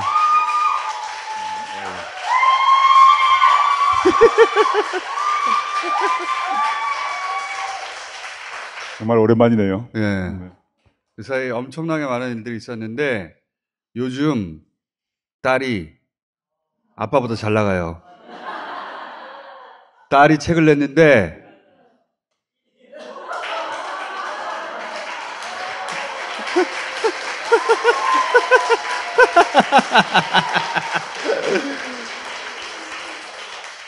베스트셀러 순위에서 아빠 책을 제쳤어. 자, 호칭을 어떻게 할까? 조국 뭐 선생님이 또 뭐라고 그러더라? 조국 박사. 조국 박사라느니 저는 조민 아빠로 하겠습니다. 감사합니다. 자, 조민 책에 이런 내용이 있습니다. 기소되면 재패받으면 되고 유죄 나오면 벌 받고 다시 열심히 살면 되고 학력, 면허, 빨간 줄 전부 이제 의미가 없다. 저는 스스로의 가치와 능력으로 사회에 도움이 되는 사람으로 잘 살면 된다. 그렇게 살 자신이 있다. 이야.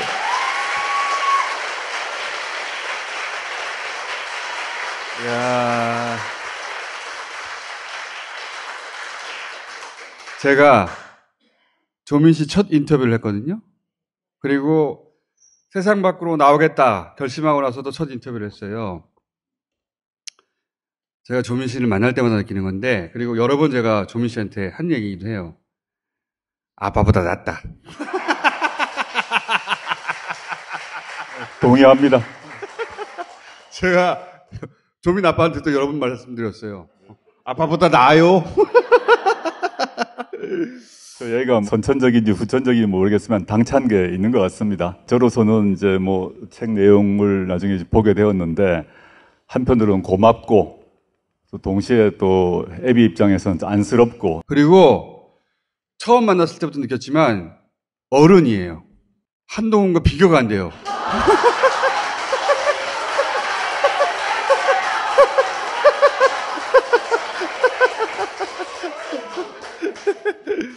자, 근데 조민 아빠도 책을 내셨더만요? 네. 사실은 저는 이게 하루라도 책을 읽으면 입에 가시가 돋거든요? 그래서 목차만 보는데, 요거 머리 넘기는 거, 요거 있잖아요, 요거. 요거 보면서 제가, 야, 끼를 부리는데?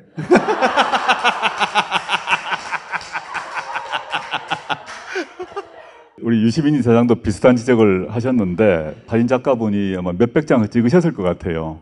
통상 그러면 단정한 이런 모습을 선택하기 마련인데 작가분도 그렇고 출판사 편집부도 그렇고 만장일치로 이 사진을 선택을 한 것 같습니다. 저게 아마 저의 이제 좀 흐트러진 모습일 수도 있고, 얼굴 보면 반이 그늘이 져 있지 않습니까? 삐뚤어져 있기도 하고 인상도 있고 뭐 주름도 져 있는 아마 저의 현 상태, 저의 처해져 있는 사회적 정치적 조건이건 이런 걸 반영하는 게 아닌가 생각하고 있습니다. 아니요, 끼 부린다. 앞으로 이렇게 사실 건가 보다. 단정한 모습으로 사는 게 이미 불가능하게 된 게 아닌가 생각하고 있습니다. 10년 전에 평화로운 삶을 살 때, 그때 나는 왜 법을 공부하는가, 이런 잘 팔리지 않은 단행본을 냈어요. 그 단행본이 지난 몇 년간 능지처참을 경험했고 그러면서 다시 고쳐 쓴 검찰공화국에 대한 보고서. 그렇습니다. 1부는 완전히 새로 쓴 거고요. 그다음에 2부도 거의 뜯어 고쳤고 거의 새로 쓴 책이죠, 사실상. 예. 근데 첫 챕터 제목이 뭐냐면 대한검국의 등장, 괴물의 연대기거든요. 그러니까 어떻게 검찰이 이렇게 괴물이 되었는가 이런 얘기가 적혀 있을 거라고 짐작해. 무슨 내용입니까? 우리가 지금 뭐 정치권에서 검찰공화국이다, 검찰 독재다 이런 말을 하는데 정치적 수사로서 많이 사용하는 것 같은데 그것만은 아니라는 얘기를 하려고 했습니다. 과거에 권위주의 정권 때를 생각해 보게 되면 가장 힘이 센 권력기관은 달라져 왔습니다. 이승만 정권 때는 경찰이 더 힘이 셌습니다. 검사들이 경찰한테 힘을 못 썼습니다. 그렇죠. 그러다가 이제 5.16 쿠데타가 일어나고 박정희 정권 때는 중앙정보부였어요. 사건이 나게 되면 중앙정보부가 모든 것을 중심에 서서 조정을 하는 거였죠. 그러다가 그 12.12, 5.17 쿠데타가 일어나고 난 뒤는 권력의 정점에 보안사가 섭니다. 그래서 권력이 계속 바뀌어 나가는데 우리 촛불혁명이 일어나게 된 계기가 뭐냐면 국정원의 국정농단. 그래서 당시 박영수, 지금은 이제 나랏밥을 드시고 계시지만 박영수 특별검사팀장을 포함해서 윤석열 당시 검사가 국정원 수사를 한 겁니다. 그런데 그걸 통해서 검찰의 목표는 국정원을 꺾은 겁니다. 그래서 윤석열 정부 이후에는 국정원이 뭘 나선다는 느낌을 전혀 못 받으실 겁니다. 권위주의 정권 때는 시민들이 중정에 불려가면 어떡하지? 안기부 끌려가면 어떡하지? 남산에 끌려가면 어떡하지? 그걸 겁내했습니다. 지금 국정원 별로 안 두려워하실 거예요. 검찰을 두려워하시죠. 압수수색, 체포구속. 그 실제 권력에 있어서도 검찰이 국정원 위에 있죠.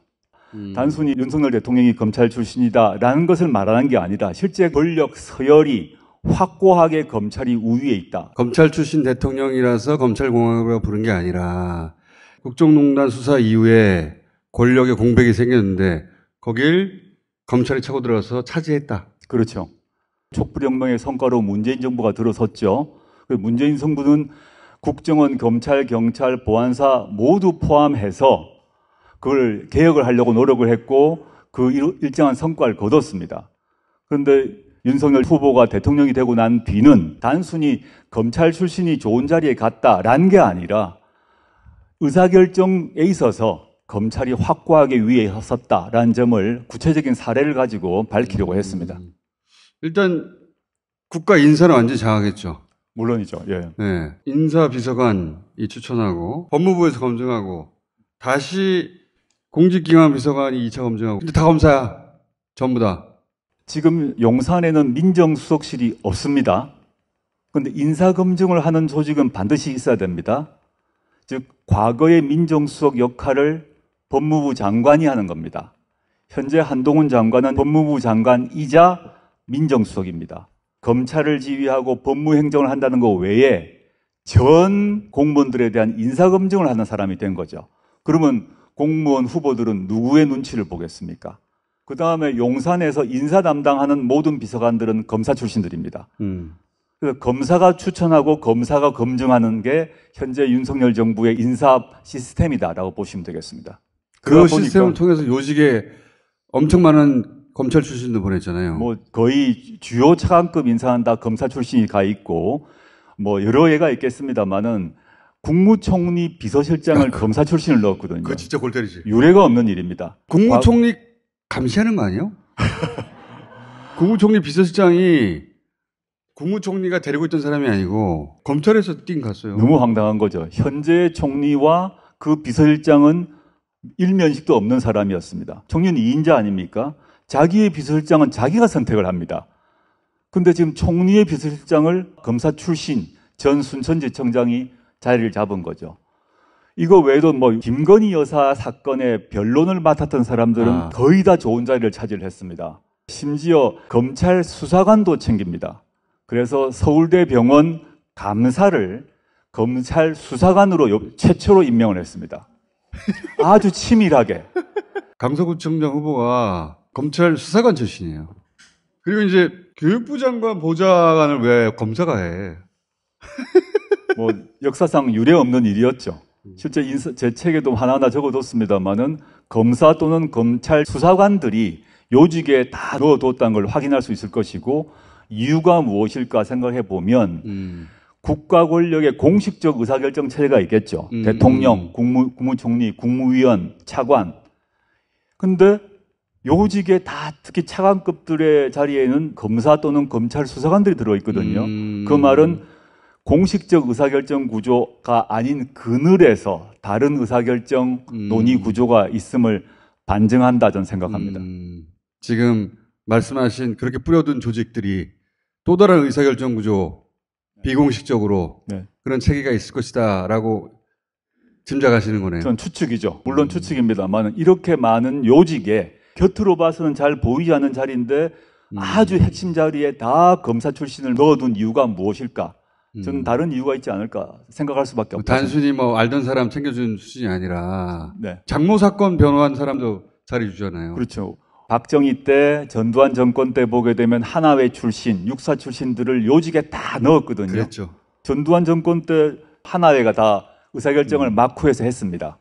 하나회가 실제 결정을 하고 뭐 국회의원을 누가 할 건지 누구를 어디 앉힐 건지를 하나회가 결정을 했다는 거 아닙니까? 그런 건 느낌을 줄 정도로 지금 현재 검찰 출신 인사들이 요직에 다 가 있다라고 보시면 되겠습니다. 이제 곧 있을 총선도 이제 이 연장선상에서 바라보면 당에서 공천을 하는 게 아니라 그렇게 그 사람들 중에 출마할 사람들을 추려서 자기들이 명단을 작성해서 자기들이 보낼 개연성이 상당히 있죠. 결국 목표는 국민의힘이란 당을 장악하는 거겠죠. 물갈이란 이름으로 검사 출신 분들이 대거 들어가서 명실상부한 검찰당 또는 윤석열 당을 만들 것이 다음 내년 4월의 목표가 아닌가 생각합니다. 실제 그런 얘기도 해요. 검찰 혁명을 해야 한다고. 저도 들어본 적이 있고요. 네. 뭐 5.16 군사혁명, 쿠데타를 혁명이라 부르지 않습니까? 우리 공식적 법률적 정치적 명칭이 쿠데타인데 그걸 일으킨 사람들은 혁명이라 부르죠.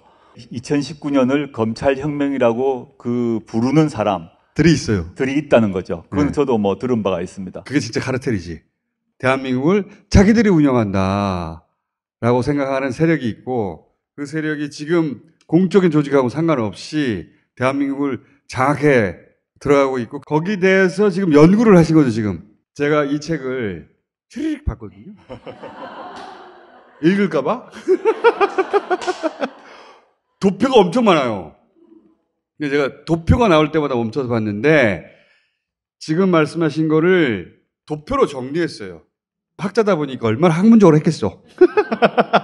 저 강의도 못하고 학교로 돌아가지 못한 상황에서 검찰공화국 또는 대한민국이 대한검국으로 전락한 이 상황에 대해서 저도 책임이 있는 입장에서 이건 정리를 해봐야겠다 해서 좀 실증적으로 구체적 증거를 모아야겠다 싶어서 다 모아서 책으로 냈고 그게 일부에 다 들어있습니다. 이게 그러니까 일종의 논문이기도 한 거예요. 검찰공화국에 대한 전직 민정수석이자 법학자, 법무부 장관이었던 분의 논문이기도 한 거예요. 이 공화국은 이렇게 지금 구성돼서 이런 체계로 이렇게 작동하고 있다. 내가 안 읽어도 다 알잖아.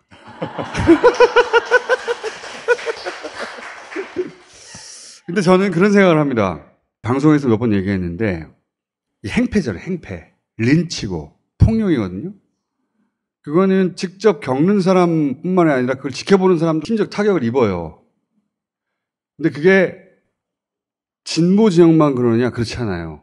국민의힘 소속 의원들도 공포심을 느껴요, 자기들도. 검찰에게 이런 권력을 쥐어줘서는 안 되겠다고 하는 저쪽 진영도 그런 얘기를 많이 해요. 그래서 저는 이게 마지막 불꽃 같다는 생각을 여러 번 했거든요. 후배 검사들은 영원히 윤석열을 연망할 것이다. 권력은 영원하지 않아요. 다음 정권이 누가 되든 검찰을 해체 수준으로 공중분해하지 않겠는가. 총수께서 검찰혁명 이런 표현을 썼습니다만은 우리가 알고 있는 정치에 대해서 관심이 없거나 정치를 무시하거나 혐오하거나 깔보는 걸 갖고 있습니다. 과거 군인들이 그랬거든요. 정치인들 필요 없다. 우리 군인이 나서게 되면 더 잘할 수 있어. 군부 쿠데타를 일으켜서 정치인들 감옥 보내고 미국 심리학자 중에 메슬로우라는 사람이 있는데 그 사람이 한 유명한 말이 있습니다. 어떤 사람이 갖고 있는 게 망치밖에 없으면 모든 게 못으로 보인다라는 겁니다. 항상 칼질만 한 사람은 이렇게 찔러볼까, 잘라볼까, 베볼까, 회를 뚫을까 이런 생각을 하겠죠. 우리가 혁명을 일으켰는데 다들 썩었어. 검찰권이라는 칼을 휘둘러야 이 세상이 바로 된다.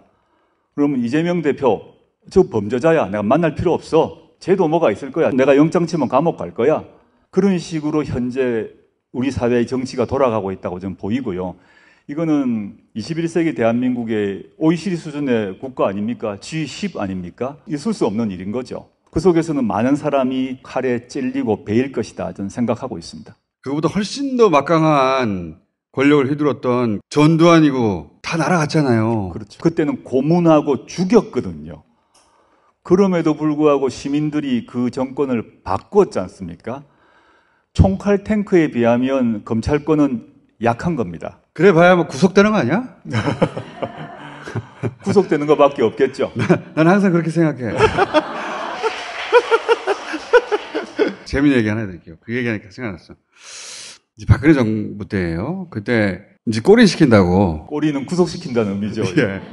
그쪽 전문 용어야. 반드시 꼬리 시켜야 된다. 선고를 앞두고 있었어요. 이제 3년인가 때렸어. 이제 3년 가는 거야, 시발. 제가 이제 주진이한테 얘기했어요. 만약에 3년을 선고했다. 항소하고 대법 가고 그래서 만약에 3년이 확정되거나 해봐라. 그러면 우리가 다음 대선을 치를 수가 없다. 3년을 선고하면 항소하지 말고 그냥 하자.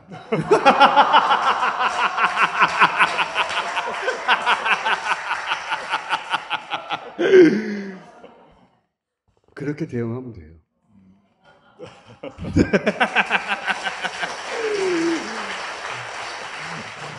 저 용기를 배워야겠습니다. 저는 항상 그렇게 생각하고 살아요. 들어와. 자, 그런데 지금 한계치까지 몰아붙이고 있는 거잖아.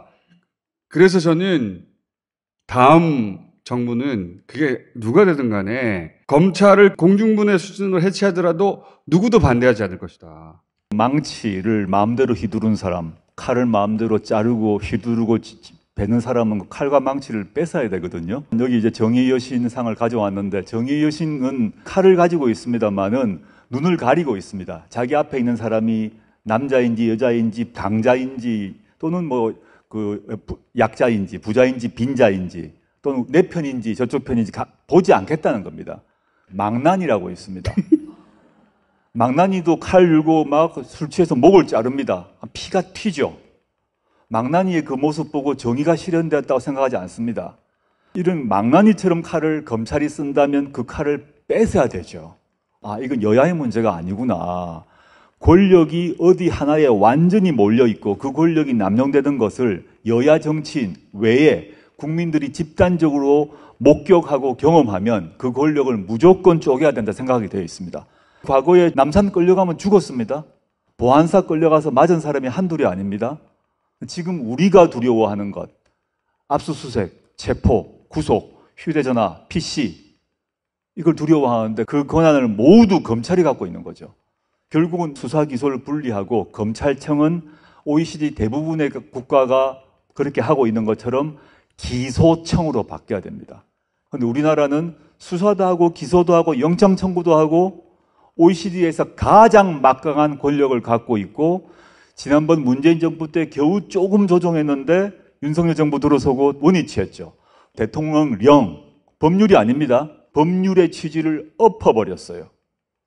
이걸 놔둘 것인가? 저는 아니라고 생각합니다. 놔두지 않을 거라고 생각합니다.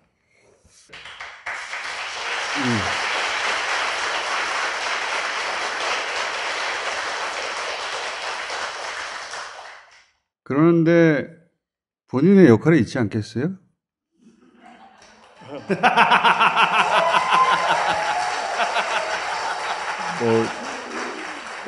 총수께서 낚시를 던지시는 것 같은데 제가 지금 한 달에 한 번 재판 받고 있습니다. 또 뭐 가족도 챙겨야 되고 친구와 동지들이 여러 가지 제안을 하고 있는데 연말 연초까지 2심 재판이 계속될 것 같습니다. 그때까지는 그 재판에 집중하고 또 가족 챙기는 데 집중해야 되지 않을까 그렇게 생각하고 있습니다. 연초까지만?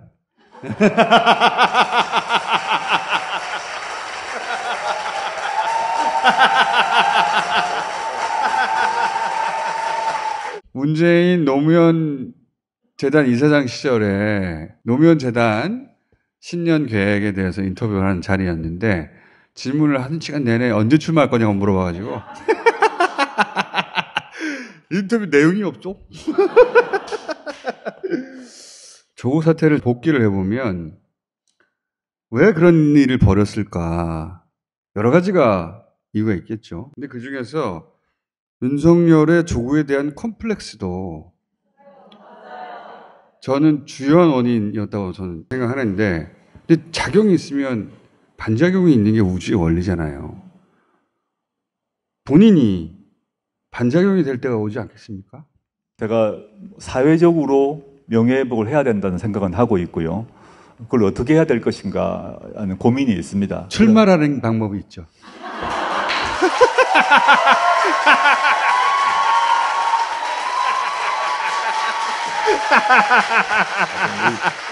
김어준 총수 집요한 건 알아줘야 됩니다.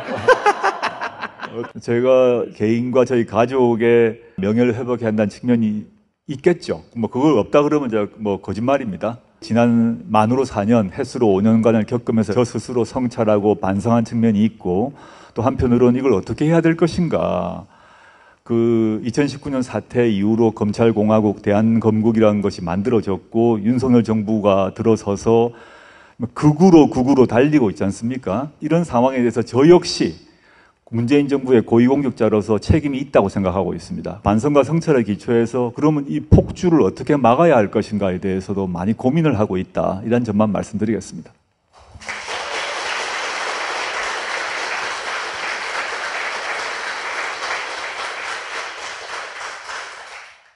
내년 4월에 선거가 있어요.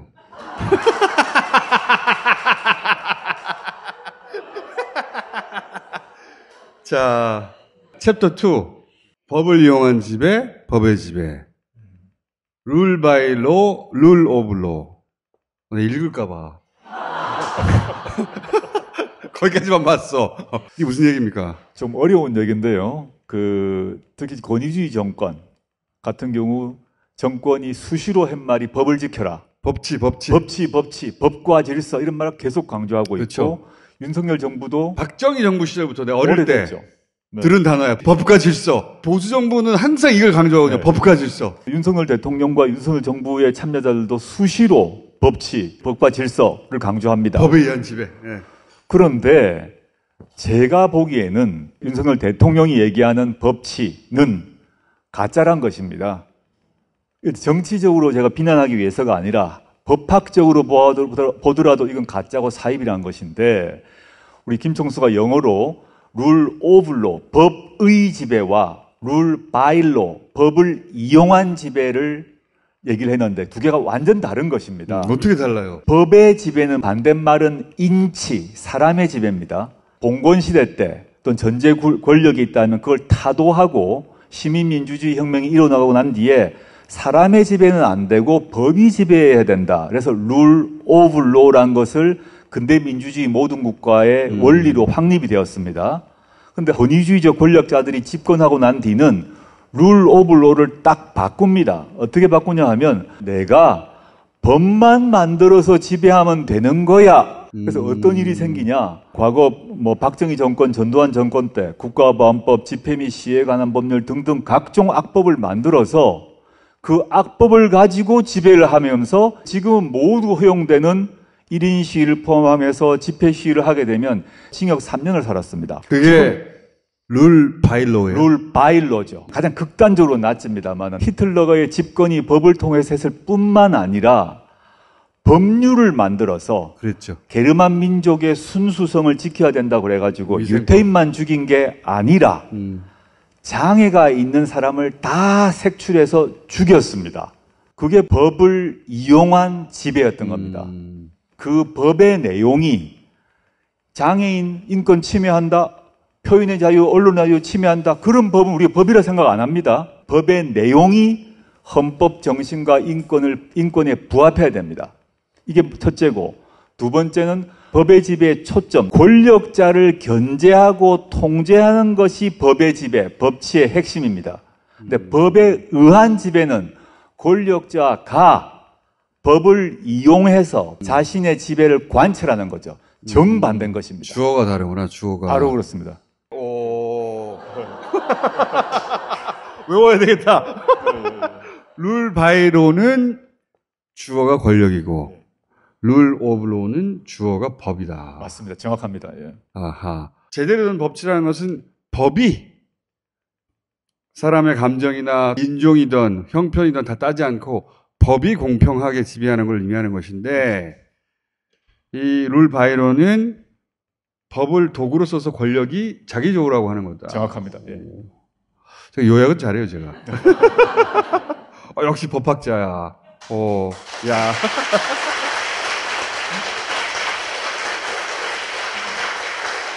야. 이 내용으로 조민책을 넘어설 수 있을까? 못 넘을 것 같습니다. 내용은 아주 훌륭한데 도표도 되게 많아요. 도표부터 먼저 보셔도 좋습니다. 뭐 도표부터 보셔도 막 내용이 쉽게 빨리 다가오실 겁니다. 그렇진 않아요. 검찰공화국 도표로 그려져 있어요. 지금 말한 게 도표로 쫙 깜짝 놀랐어요. 그래서 이번 총선에 출마하십니까?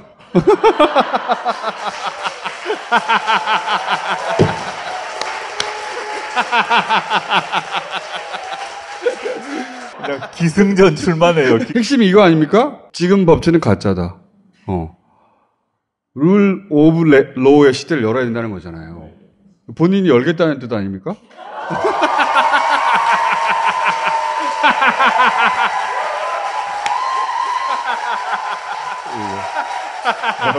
잘못 나온 것 같아요. 근데 이거는 이제 책하고는 상관없는데, 검찰 일반이 뉴라이트에 젖어 있다. 그렇지 않거든요. 근데 윤석열 정부가 왜 이렇게까지 뉴라이트에 경도되고, 친일본이라는 말로는 이제 모자라요. 그래서 제가 요즘 일본 그 잡채라고 그러는데, 왜 이렇게 됐다고 보십니까? 정말 중요한 부분인데요. 전두환이 권력을 잡고 난 뒤에 맨 처음에 한 얘기가 정의사회구현이었습니다. 그렇죠. 박정희는 권력을 잡고 난 뒤에 뭐 빈곤타파를 주장을 했습니다. 권력 잡기 위해서 권력 잡았다 이 말 할 수는 없는 거죠. 그렇죠. 뭔가 높은 가치를 위해서 했다라고 해야 자신의 모든 활동이 정당화될 것 같습니다. 근데 그걸 갖추어 준 게 뭘까? 뉴라이트라고 생각하죠. 물론 검찰 구성원들이 뉴라이트 아닙니다. 우리 검사들의 대한민국 헌법 1조가 뭐냐? 민주공화국이라 할 겁니다. 우리 국무총리께서는 잘 몰랐습니다만은 건국이 언제 되었냐? 그러면 임시정부 때부터라고 검사들이 얘기를 할 겁니다. 대부분 검사들 그렇게 얘기할 거거든요. 실제 대부분 그럴 겁니다. 그런데 이게 급격한 우경화가 지금 진행되고 있는 것은 무력은 검찰이 쥐고, 즉 법률적 무력입니다. 이데올로기를 공급한 세력이 따로 있고 두 세력이 지금 급속히 결합을 했다. 대통령이 많이 갖는 착각이 뭐냐 하면 내가 역사의 위대한 대통령으로 남고 싶은 욕망이죠. 그 위대한 일이 이것입니다 라고 말하는 세력이 근처에 있는 게 분명하고, 그것을 방해하는 사람들은 공산전체주의가 되고 반국가 세력이 되고, 거의 이거 유신 때 얘기거든요. 그러니까 이게 70년대 얘기인데 60, 70년대 얘기가 갑자기 등장하고 후쿠시마 방류에 반대한 사람이 공산전체주의다? 이해가 잘 안 되지 않습니까? 그것을 믿는 어떤 사람들이 윤석열 대통령 주변을 감쌌다. 주변을 장악을 했다. 그 뉴라이트라는 게 사실은 일본 구구하고 다 있는 건데, 실제 걔네들이 국내에서 이제 행사 같은 거 하면 일본 구구 쪽에서 넘어가가지고 그렇죠. 같이 참석해서 한단 말이에요. 그렇다는 얘기는 일본 구구가 한국의 용산을 지금 사실상 간접 컨트롤 한다는 얘기예요, 지금. 그거는 뭐 제가 확인할 수는 없는 일이고요. 확인할 수 없지만. 나도 확인 못 합니다. 네. 혼자 상상입니다. 네. 근데 대통령의 발언에서 보게 되면 대한민국 구성 공동체가 합의했던 어떤 가치가 있거든요. 그것을 넘어버린 것 같습니다. 선을 한참 넘었어요. 선을 이제. 넘었습니다. 이거는 무슨 다른 이유가 있는 것이다. 후쿠시마 방류를 대한민국 정부가 옹호한다거나 또는 대법원 판결, 강제징용 판결에 대한 판결이 났는데 그것을 대한민국 정부가 비판을 한다거나 이상한 일이 지금 벌어지고 있는 거죠. 말도 안 되죠. 네, 말이 안 되는 거죠.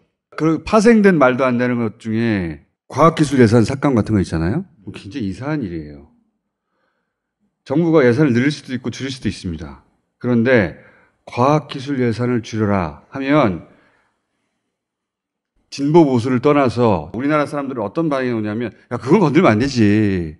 그건 미래에 대한 투자인데 그래서 줄이질 않았던 거예요. 수십 년간. 아무도 IMF가 와도 야 그건 건들지 마.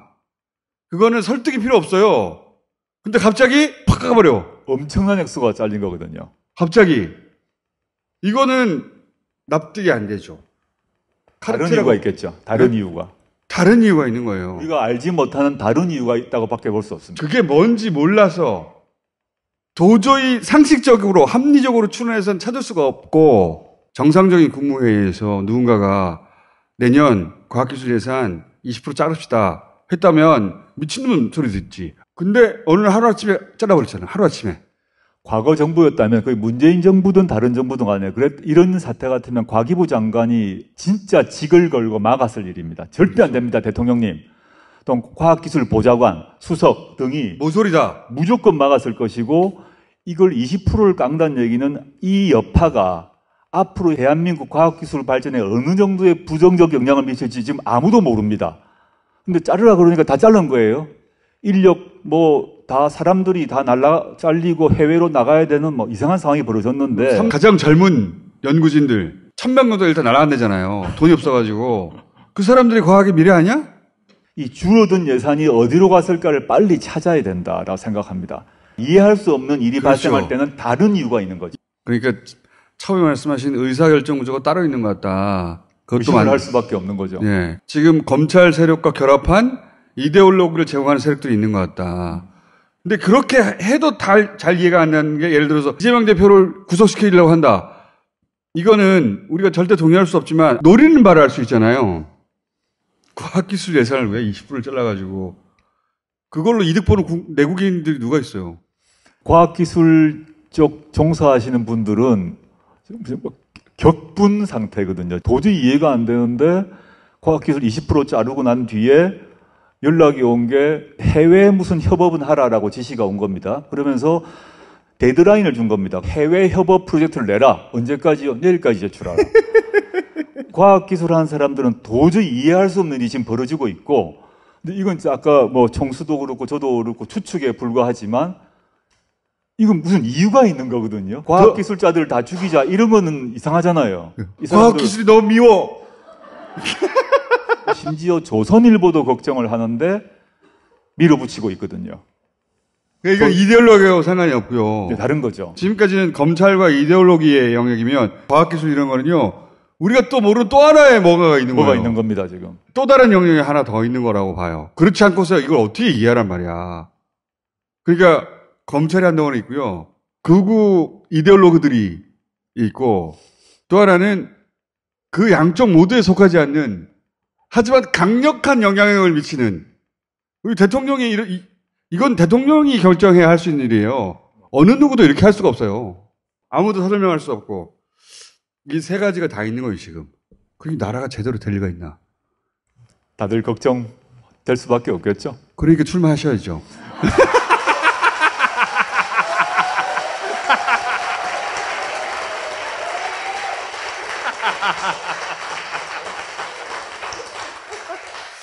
자, 오늘은 첫 번째로 하고요.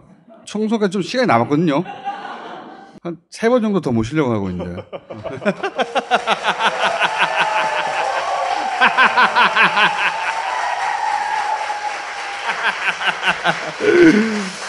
조민책도 소개도 할 겸 해가지고 같이 또 한번 나오시고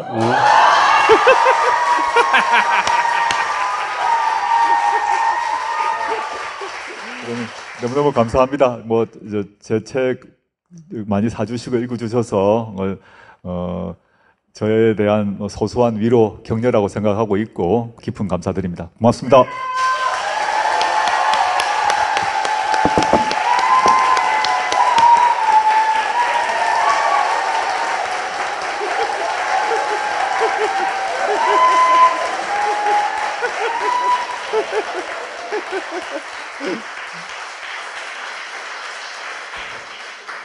이거 머리 싹 넘기는 보세요.